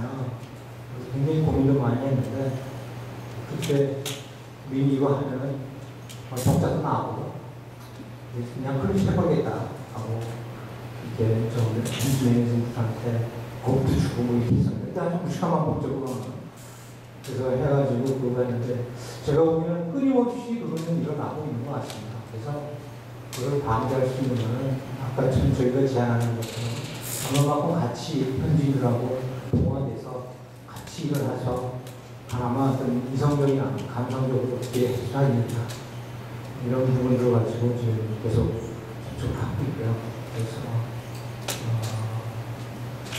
하여튼 여러분들 저희 SKC랑 봐주시고 혹시 이런 부분에 대해서 같이 나누고 싶으면 저희 공정을 하고 내년 4월에 또 하나의 준공을 하는 준공식이기 때문에 여기 매번 법인장님들 초청을 해가지고 같이 시간을 가지고 교육을 하고 있습니다. 하여튼 여러분들 이렇게 별거 아니지만 이렇게 감사드리고요. 하여튼 감사하십니다. 자, 그러면 질문하실 거 있는데 혹시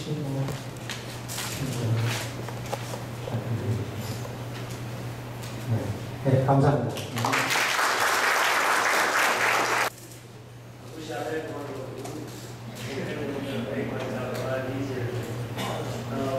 Mando was asked to talk about how to overcome conflict or improve relationships between employees and the community in the company. We turned it down. We said we didn't want to do it because we really don't know if we're better than anybody else, or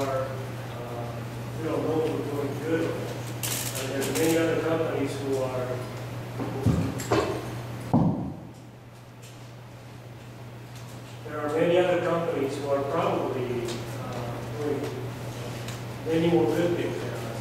And there probably are companies that are not doing some of these things. So we really do what we do. But the organizer, I won't point fingers at the person who's here right now. He says you have no choice. You have to do it. And we said, why? And he also said, because you're different. Now, after this, I talked to Mr. Sublet and we will see if that's discrimination. I think it is. Are we different? I don't know. I mean, am I different? I don't know. I think that's why we have issues, and that's why we have difficulty in dealing with a lot of things. We don't have any leaders together. We don't have any material put together. But I think we need to talk about what we have done. Now, whether it works or not, I don't know. I mean, it works for us. Anytime you buy a product, there's a warning, right? Even at your own risk, you could have side effects of this and that and that. So don't do what I said we did, because you may have bad effects. But anyways,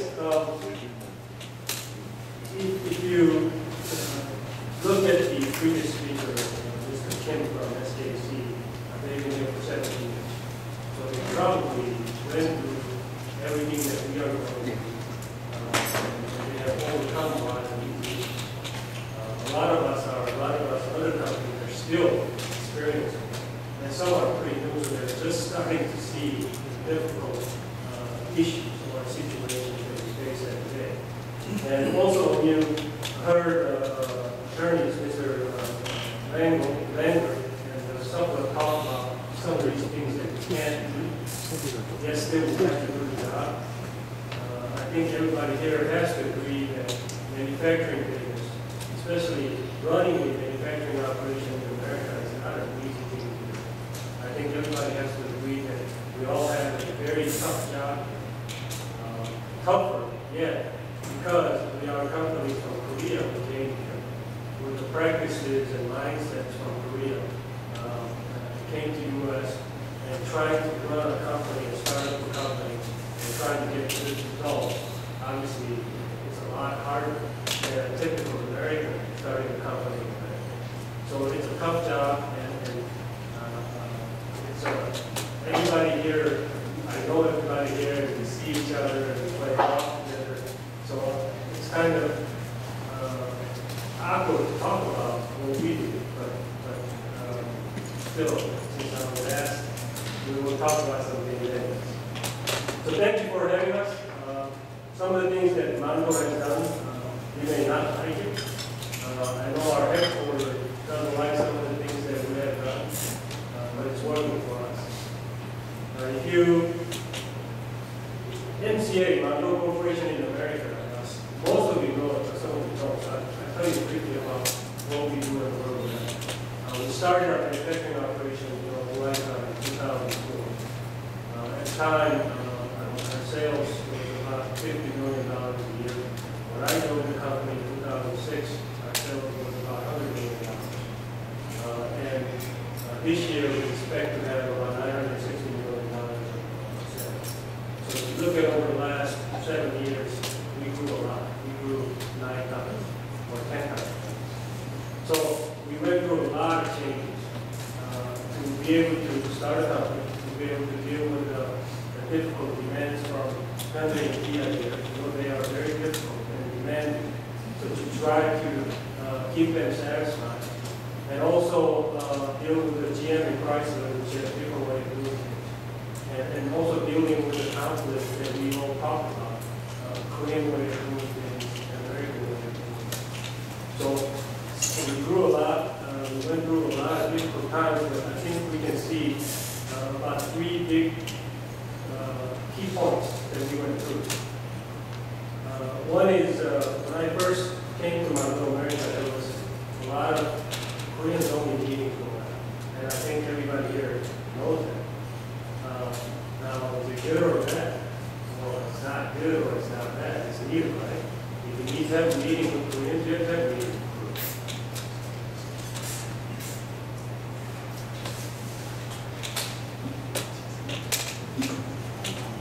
But the problem is, American people that work in the company doesn't think there's not an issue because they think that all the decisions in the company are being made amongst Koreans only. Now, that may not be the case, but that's what a lot of the employees were thinking. And sometimes, we caught people standing outside the meeting, trying to hear what we're talking about or what's going on.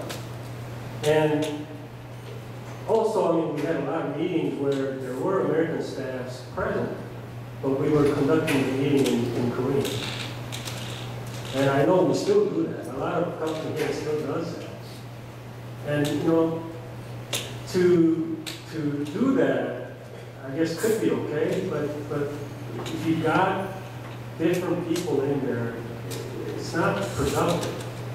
And it gives wrong feelings to people. So first thing we did is we made sure that we let all the management know that when we have certain meetings, we invited certain people who had something to do with that subject.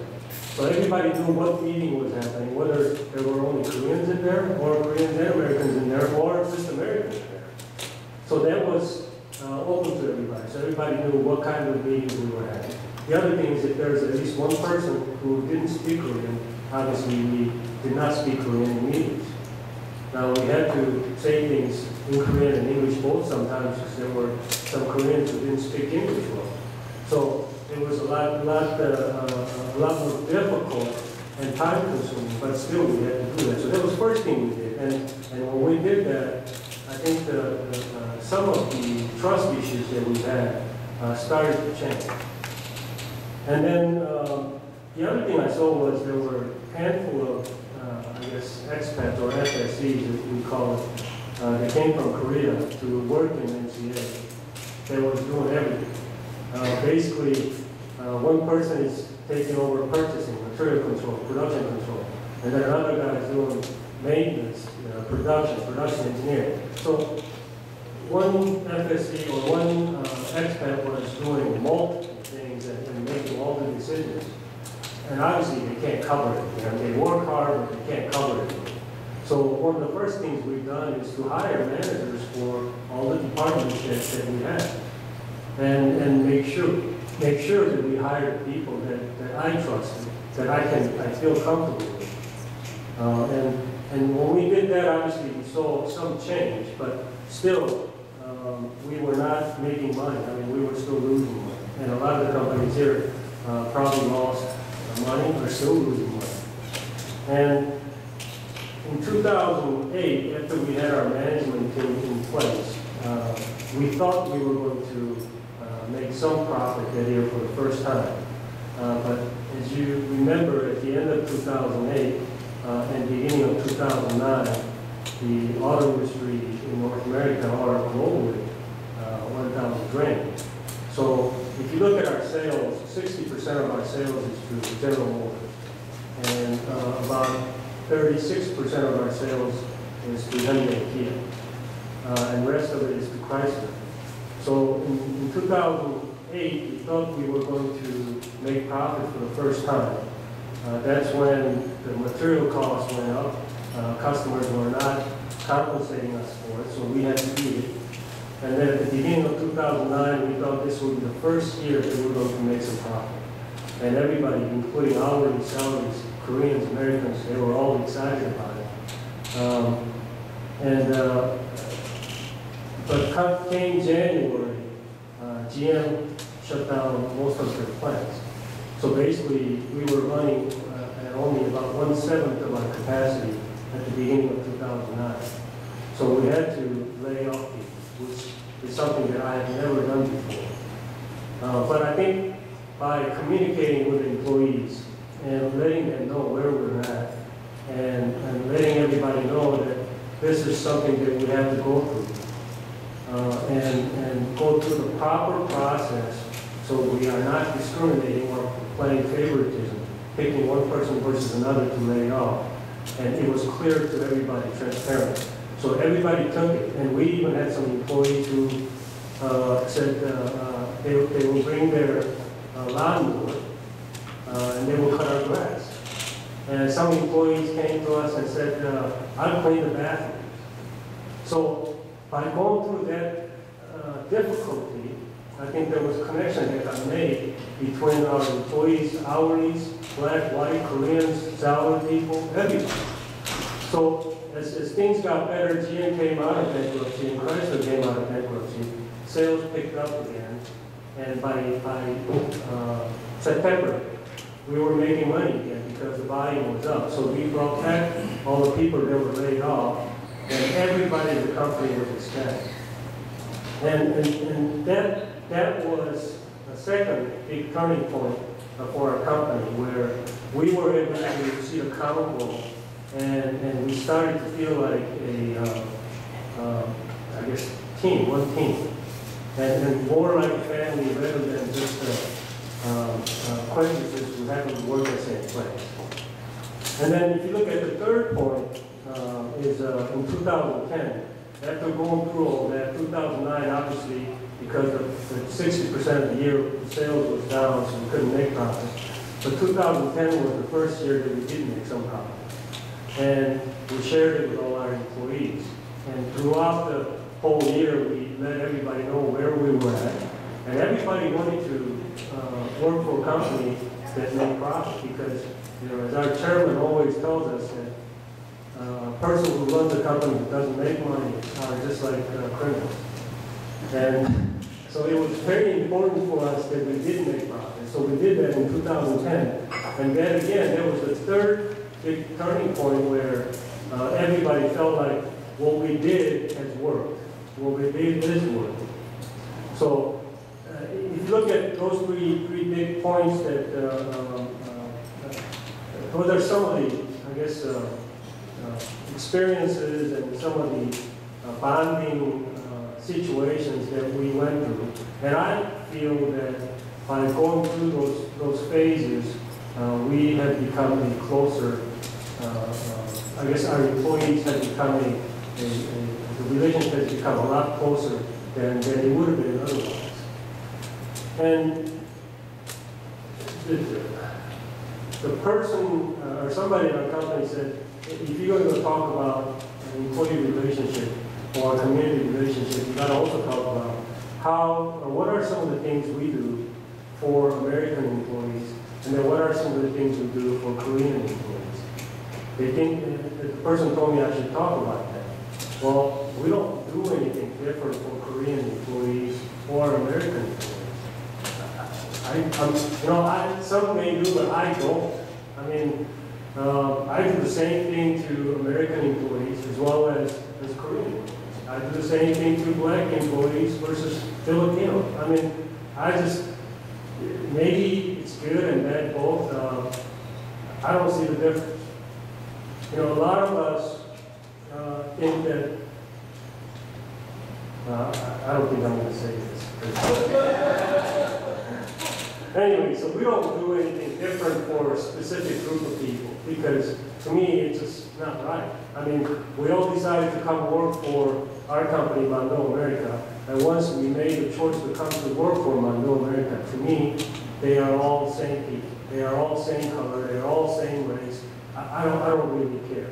So, so then, if I'm not going to talk about what do we do differently for American employees or Korean employees, then what should I talk about? And then I guess it should be something that, what do we do with all our employees? What are some of the things that are key points that we have to practice and keep in mind?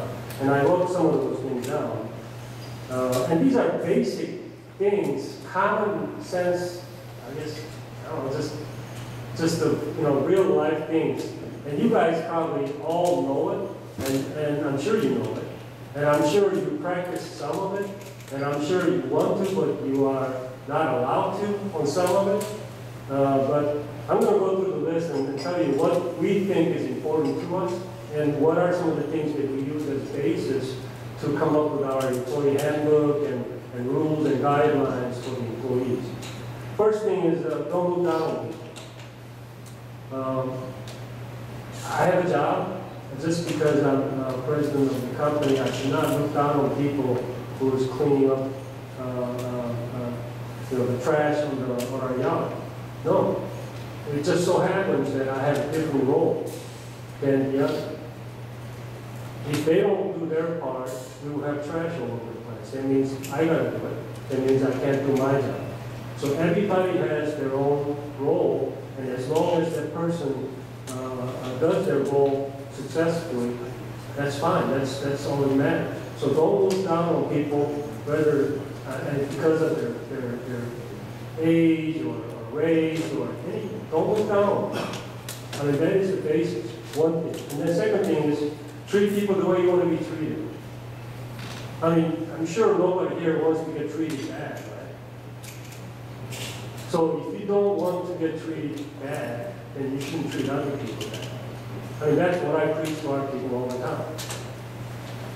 And then have clear rules. I mean, whenever you got a group of people, I mean, people come from all different backgrounds. I mean, even if you don't talk about Koreans and Americans, and you only talk about Americans, there are a lot of Americans who have different backgrounds, and a lot of Americans with different beliefs and different set of cultures. I grew up in North, I come down South, and things are different. It doesn't mean we're not both Americans. So there's different ways of doing things, but when you get a group of people with a different background together, unless you have clear rules, a lot of times you're going to have problems. So one thing that we do is we make sure that we have very clear and concise rules, and we make sure that everybody follows it, not just some people. And then the other thing is when management talks to our hourly or other salary people, employees, we try to make sure that we say, say what you mean and mean what you say. Don't say something if you don't mean it.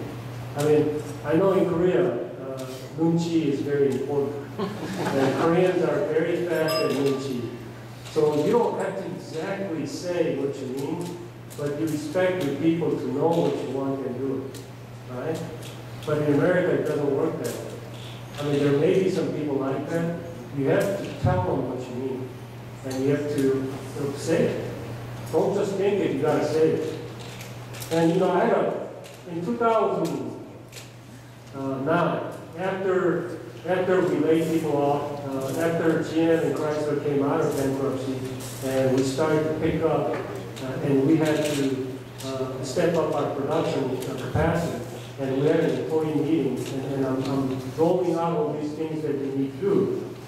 One of the hourly employees, says, raises his hand and says, "Man, you talk the talk, but can you walk the talk?" And basically what he's asking is, yeah, you're saying good things, but are you really going to do what you're saying? So my answer was, I'm going to walk the talk, but are you? I mean, we were coming out of a downturn and starting to pick up, and we need to make sure that we were on the same page so we can start making some money. So again, I mean, you gotta say what you mean, and you gotta mean what you say. And if you're not going to do it, don't say it. And then the other thing is, we always have to put ourselves in the other situation. I'm sure we do it in Korea, and we can do the same thing here. And then I think the other key thing is, you saw in the SKC video, VP of Operations, he was an American, right? Well, I guess I'm an American. But there are a lot of CEOs here who are Korean, born, raised, trained, and that are here on a temporary assignment. Koreans are very proud people, so they don't want to do things different than the way they're used to do things. But I think we have to accept and realize that there's many ways to get something done, right? And we don't have to do everything ourselves. We have to find people who are capable of doing things. So one of the points that we did and we are continuing to do is find capable managers and let them do their job. And once you appoint somebody as a manager, we need to trust that person. We can't micromanage that person. And you can't constantly see if he's doing the right thing or not. I mean, people here have experiences. People here are capable. So as long as you hire a person that you trust, you gotta let them do your job. And also, we have to, or what we did is we let our managers build their own teams. Meaning, I didn't take Jim to be a manager of a production department and then put people that I know under him so I can keep an eye on him. I didn't do that. I let him build the team. And the other thing is, many times we do this, and in Mando we do the same thing, where I'm a little different than other Mando executives. So when headquarters has a question about us, instead of calling me, they call somebody else that they're used to talking to. They do it all the time. And I think that is, it's not right. But they do it. And I can't change the way they do things in Korea, but at least I can change the way they do things here. So I don't do that in our company. I mean, if I have a problem with quality manager, if I have a problem with a material control manager, I don't go to a production manager and ask him what happens over there. I go directly to the department manager who has a problem and talk to him. And I think that's, we need to do that. And then, I guess the last point that we practice or try to practice is we have to accept the fact that Koreans and Americans are different. We're not same. We're different. We have to accept it. A lot of us don't want to accept it. A lot of us wants to make it same. I mean, look at what happened in Korea when Japan took over. Japan was trying to make Korea be like that. It didn't work, did it? It didn't work for a lot of these other companies. I mean, we have to accept the fact that it's different. Yet we can still work together. You can still trust somebody that's different than you. So, we have to accept that Koreans and Americans are different. I mean, we look different. We talk different. We eat different food. We drink different things. We like different sports. Golf, everybody likes it. But the point is, one is not necessarily better than the other. I mean, that's something that I always try to talk about people, is that one's not better. I mean, one's different, but not better. There are pros and cons, in the way the Koreans do things. There's pros and cons in the way the Americans do. And we should not try to force one culture on the other. A lot of companies do that. I know our company tries to do that, meaning try to force Korean culture onto American workers. Why? I mean, they came to our company to work. They didn't come to our company to become Korean. But to some Korean executives, they think they need to convert everybody that works in their company to think like that. I don't think we have to think the same way. So we shouldn't force one culture onto another. It's going to take time, but we need to make events and stages to expose each other's culture to the other and let it become your own culture separately. It'll take time, but that's going to be the strongest culture that you can make, is let the American culture, let the Korean culture, let them get together, mingle on their own, and make your own culture. For instance, for Mando America, we want to make Mando America culture. It may be different than American culture, it may be different than Korean culture, but as long as it works for us, that's all that matters.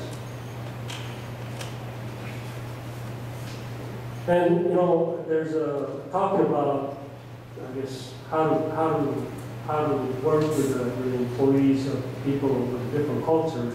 I mean, there's a saying in America, it says there's more than one way to skin a cat. And there is. Korean way is not the only way that works. And American way is not the only way that works. There's many ways. And a lot of times we as CEOs or executives You know, we tell somebody, I want you to get this done, meaning go from here to here. If we stop there, if you got people you trust, you can stop there. And you can add one more thing, I want you to get from here to here with these rules. Instead, we tell them, I want you to get from here to here, but I want you to go here and here and here and here and here to get here. Well, I don't like it when my boss does that to me.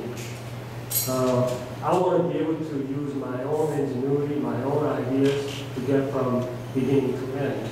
And as long as the result is good, then what difference does it make if I didn't really break any rules? And that's the way I try to manage my managers. And like I said before, you know, some of the things I do that headquarters don't really like, but that's the way it is.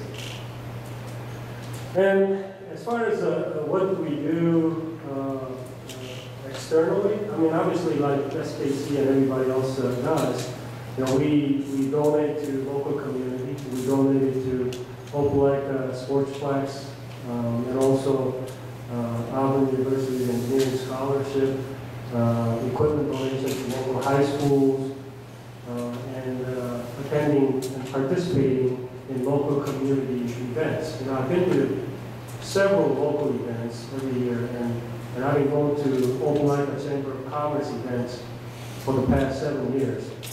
And I don't see any other Korean companies that come to me.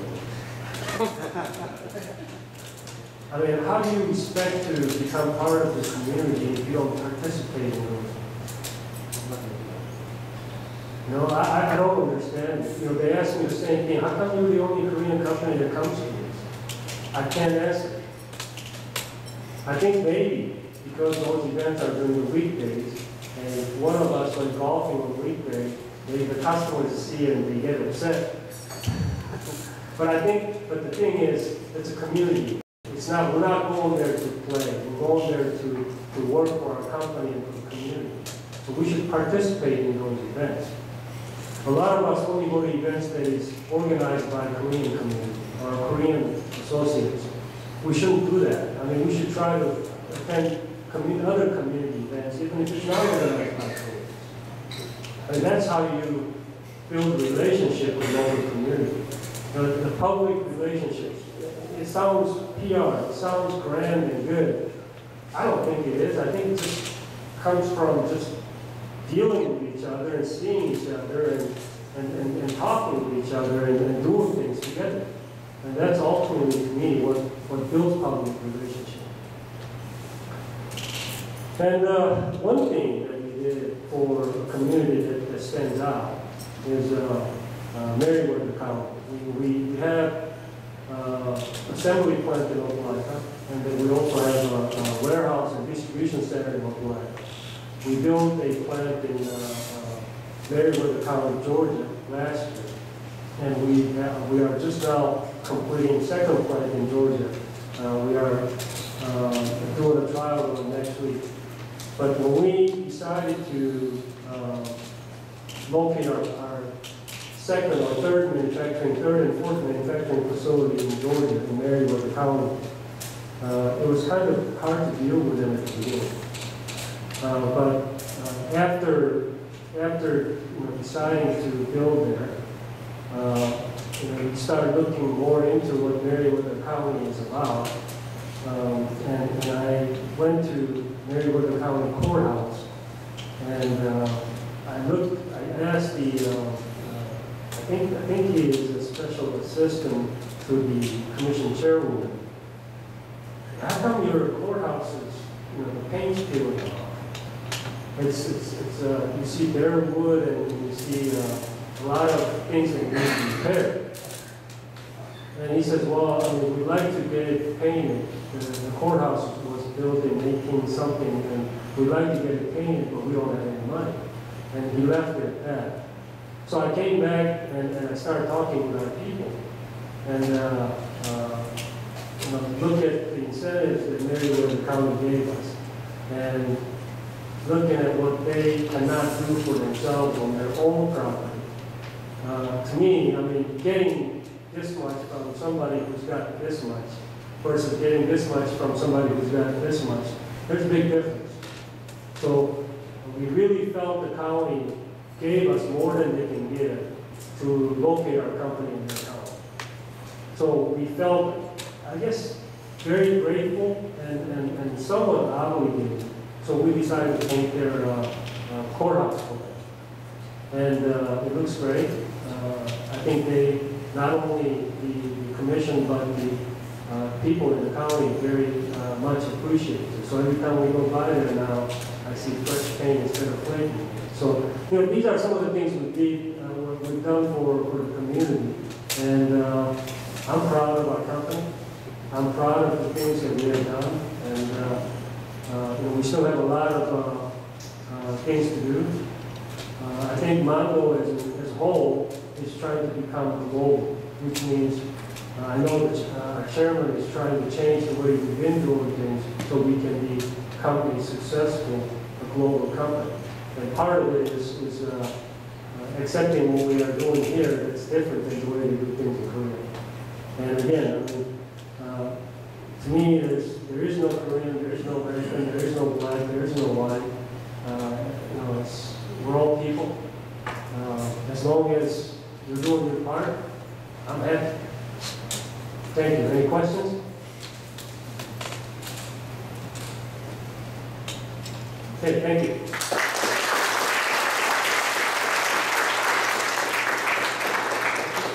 Let's take a moment to thank each of our speakers today once again.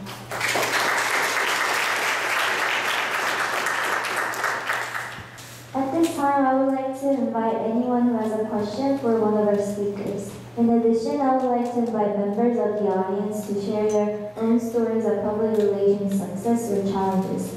This session will be held in Korean, but if you're an English speaker and wants to share, we have an interpreter, so feel free to speak up. 지금부터 디스커션 세션을 시작하겠습니다. 성공 사례나 좋은 경험담이 있으면 공유해 주시기 바랍니다. I'd like to say one last thing I forgot to say. Lori.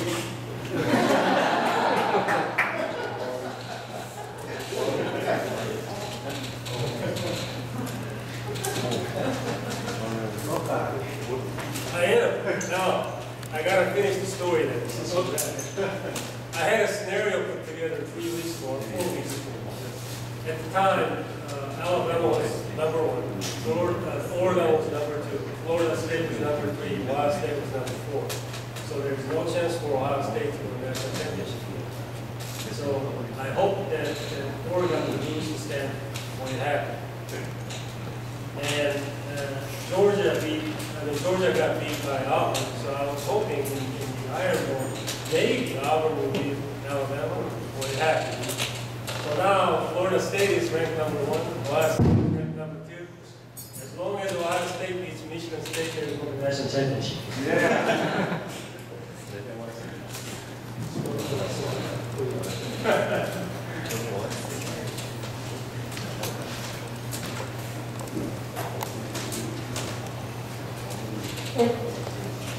아무도 없으시면 아진 USA의 김태철 본부장 부탁드리겠습니다.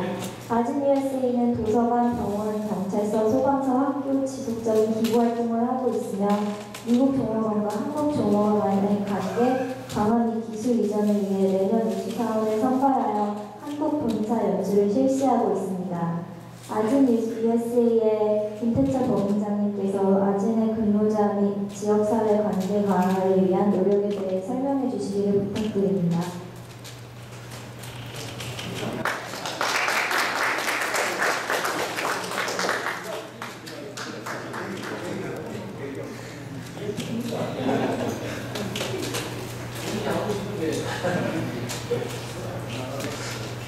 예, 저는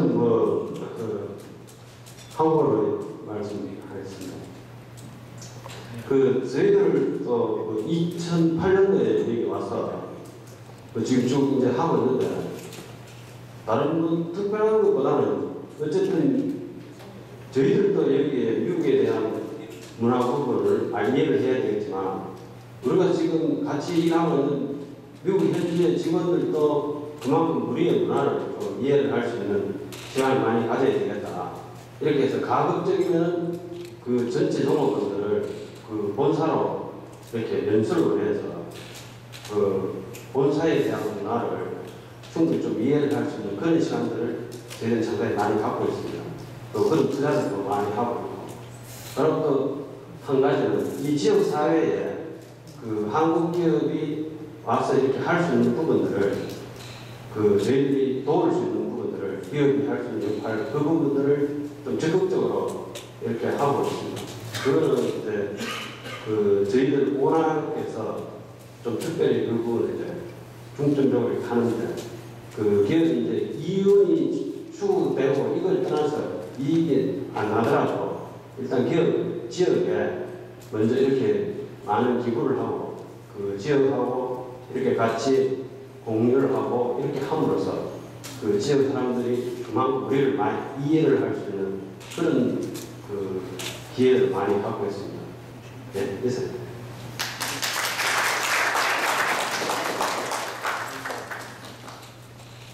감사합니다.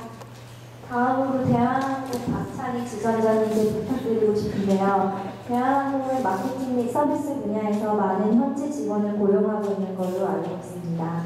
대한항공 박찬희 지점장께서 건전한 근로자 관계 형성에 대한 좋은 경험담이 있으시면 공유하여 주시기를 부탁드립니다.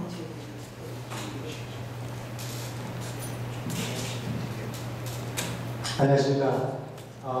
저는 좀 멀리서 왔습니다. 조지아 아틀란타하고도 좀 북쪽에 사는데요.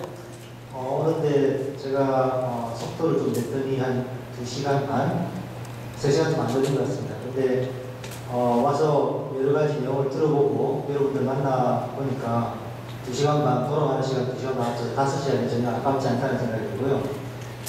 조금 전에 뭐 주제를 저한테 주셨는데 사실은 저희 대한항공에서는 채용하고 있는 직원들이 그렇게 많이 다양하지 않습니다. 대부분 다 한국 문화에 이미 적응이 되어 있는 한국 직원들이시고요. 그러니까 코리안 아메리칸이라 하더라도 한국말을 어느 정도 다 하시는 분들이고 그래서 큰 문화적인 이질감이 없습니다. 이제 한두 분 정도 이제 외국분이 계시는데 그런 분들도 워낙 대한항공에 10년 이상 근무하시는 분들에서 크게 문제는 없고요. 다만 이제 제가 좀 주제를 바꿔서 이제 말씀을 드리려고 하고 싶은 거는 이제 아까 이제 모든 분들이 말씀을 다 하셨는데 문화의 이질성, 그다음에 문화의 융합이라는 것이 기업을 경영하는 데 굉장히 중요한 요소 같습니다. 외부에서 특히. 그래서 많은 기업분들이 그렇게 하고 계십니다만은 그 기업분들에게 대한민국의 문화를, 한국의 문화를 알리고 그다음에 접하게 해주는 것들이 굉장히 중요하다고 생각합니다. 그래서 현대나 기아, 그다음에 여러 이제 협력업체 분들께서 한국을 방문을 많이 하시는데 저희들은 거기에 이제 조금이라도 도움이 되는 그런 역할을 하는 것이 저희 역할이라고 생각합니다. 그래서 잘 아시겠지만 대한항공을 타시면은 첫 번째 만나게 되는 승무원들, 그다음에 저희 직원들이 입고 있는 옷 색깔부터가 하늘색도 아니고 파란색도 아니고 조금 약간 이상한 색깔이죠. 이게 이제 비추색입니다. 비추색. 그다음에 그게 이제 저희가 2001년에 색깔을 바꿨는데 그 모리시대 상담청자 색깔에서 저희가 영감을 받아서 가져오고 있고요. 뭐 승무원들 제복이라든지 음식 이런 것들이 전부 다 한국의 문화에 맞춰서 되어 있습니다. 여러분 잘 아시다시피. 그래서 한국의 문화 체험으로 가는 외국인 직원들이 대한항공을 타면서부터 대한민국의 문화를 접할 수 있도록 저희가 많은 배려를 하고 있으니까요. 여러분이 많이 이용해 주시면 감사하겠고, 어쩌다 보니 저희 선생님이 되어버렸는데 제가 오늘 5시간이 이제 아깝지 않도록 여러분들이 많이 도와주시면 감사하겠습니다. 그리고 여러분들이 그 기업을 운영하시는지 아니면 또 한국에 가실 때가 많을 테니까 혹시 뭐 어려운 점이 계시다든지 그럴 때는 언제든지 저희 연락을 주시면 저희가 조금이나 도움이 될 수 있도록 하도록 하겠습니다. 감사합니다.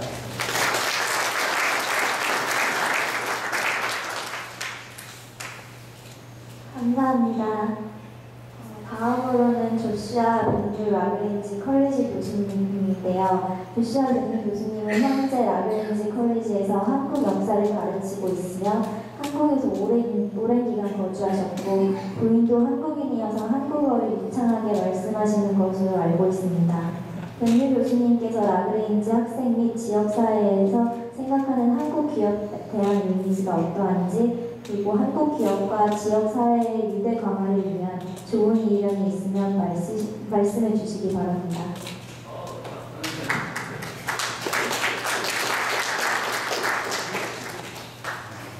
I'm a little bit surprised. I didn't realize that I would be asked to speak, but my name is Joshua Van Loo. For those of you who didn't catch the introduction, I'm an assistant professor of history at LaGrange College in LaGrange, Georgia. I am an academic, I suppose, as opposed to a businessman, so maybe my perspectives are a little different, but I find that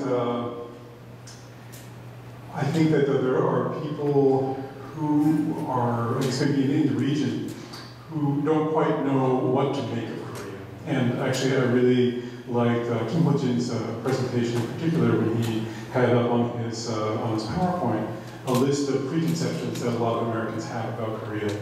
And I think that among Americans that I know, especially locally, I would say that that list that Kim Ho-jin made was spot on as far as the kinds of preconceptions that a lot of people have about Korea. I know that before I ever went to Korea, there were two things that I knew about Korea. I knew MASH, I knew the TV show MASH, and I knew about Daemon. Because I remember when I was in middle school, on American news, there were student demonstrations were on the news constantly. So before I ever went to Korea, I only knew two things, MASH and Daemon.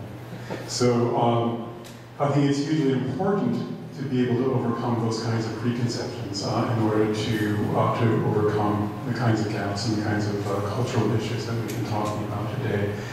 And certainly in my public presentations that I've done here in LaGrange and in Tripp County, I guess we're not there right now, I keep thinking that we're in LaGrange. Something that I think is important to keep in mind is that a lot of people talk about Korea as having emerged or having risen. And as an historian, I think about Korea as having actually returned to a position that it once held. If you think about Korea during the last 150 to 200 years, instead don't think about Korea in the last 50 years, think about it in a larger context. Korea used to be very much in the mainstream of its world. We think about East Asia in the 18th century and the 19th century, but during the last 100 years, there's been a fundamental transformation in which everything that Korea and Koreans knew to be correct and to be proper and to be mainstream was really destroyed. Physically destroyed, maybe through a variety of wars, not just the Korean War, but also culturally, the cultural transformation that involved a great deal of destruction and a great deal of sort of psychological and emotional violence. And it's taken 100 and 150 years for Korea not to rise, but for Korea to return to the position that it once had. Now Korea is again firmly in a global mainstream. And I think that if people can understand that, that many Americans in particular can have a greater kind of historical consciousness of Korea beyond the last 50 or 60 years, to understand Korea as not having risen, but having returned. That's actually the kind of message that I try to get across, not only as an educator, but also in my work in the community as well. I guess that would be my contribution. That's acceptable. Thank you.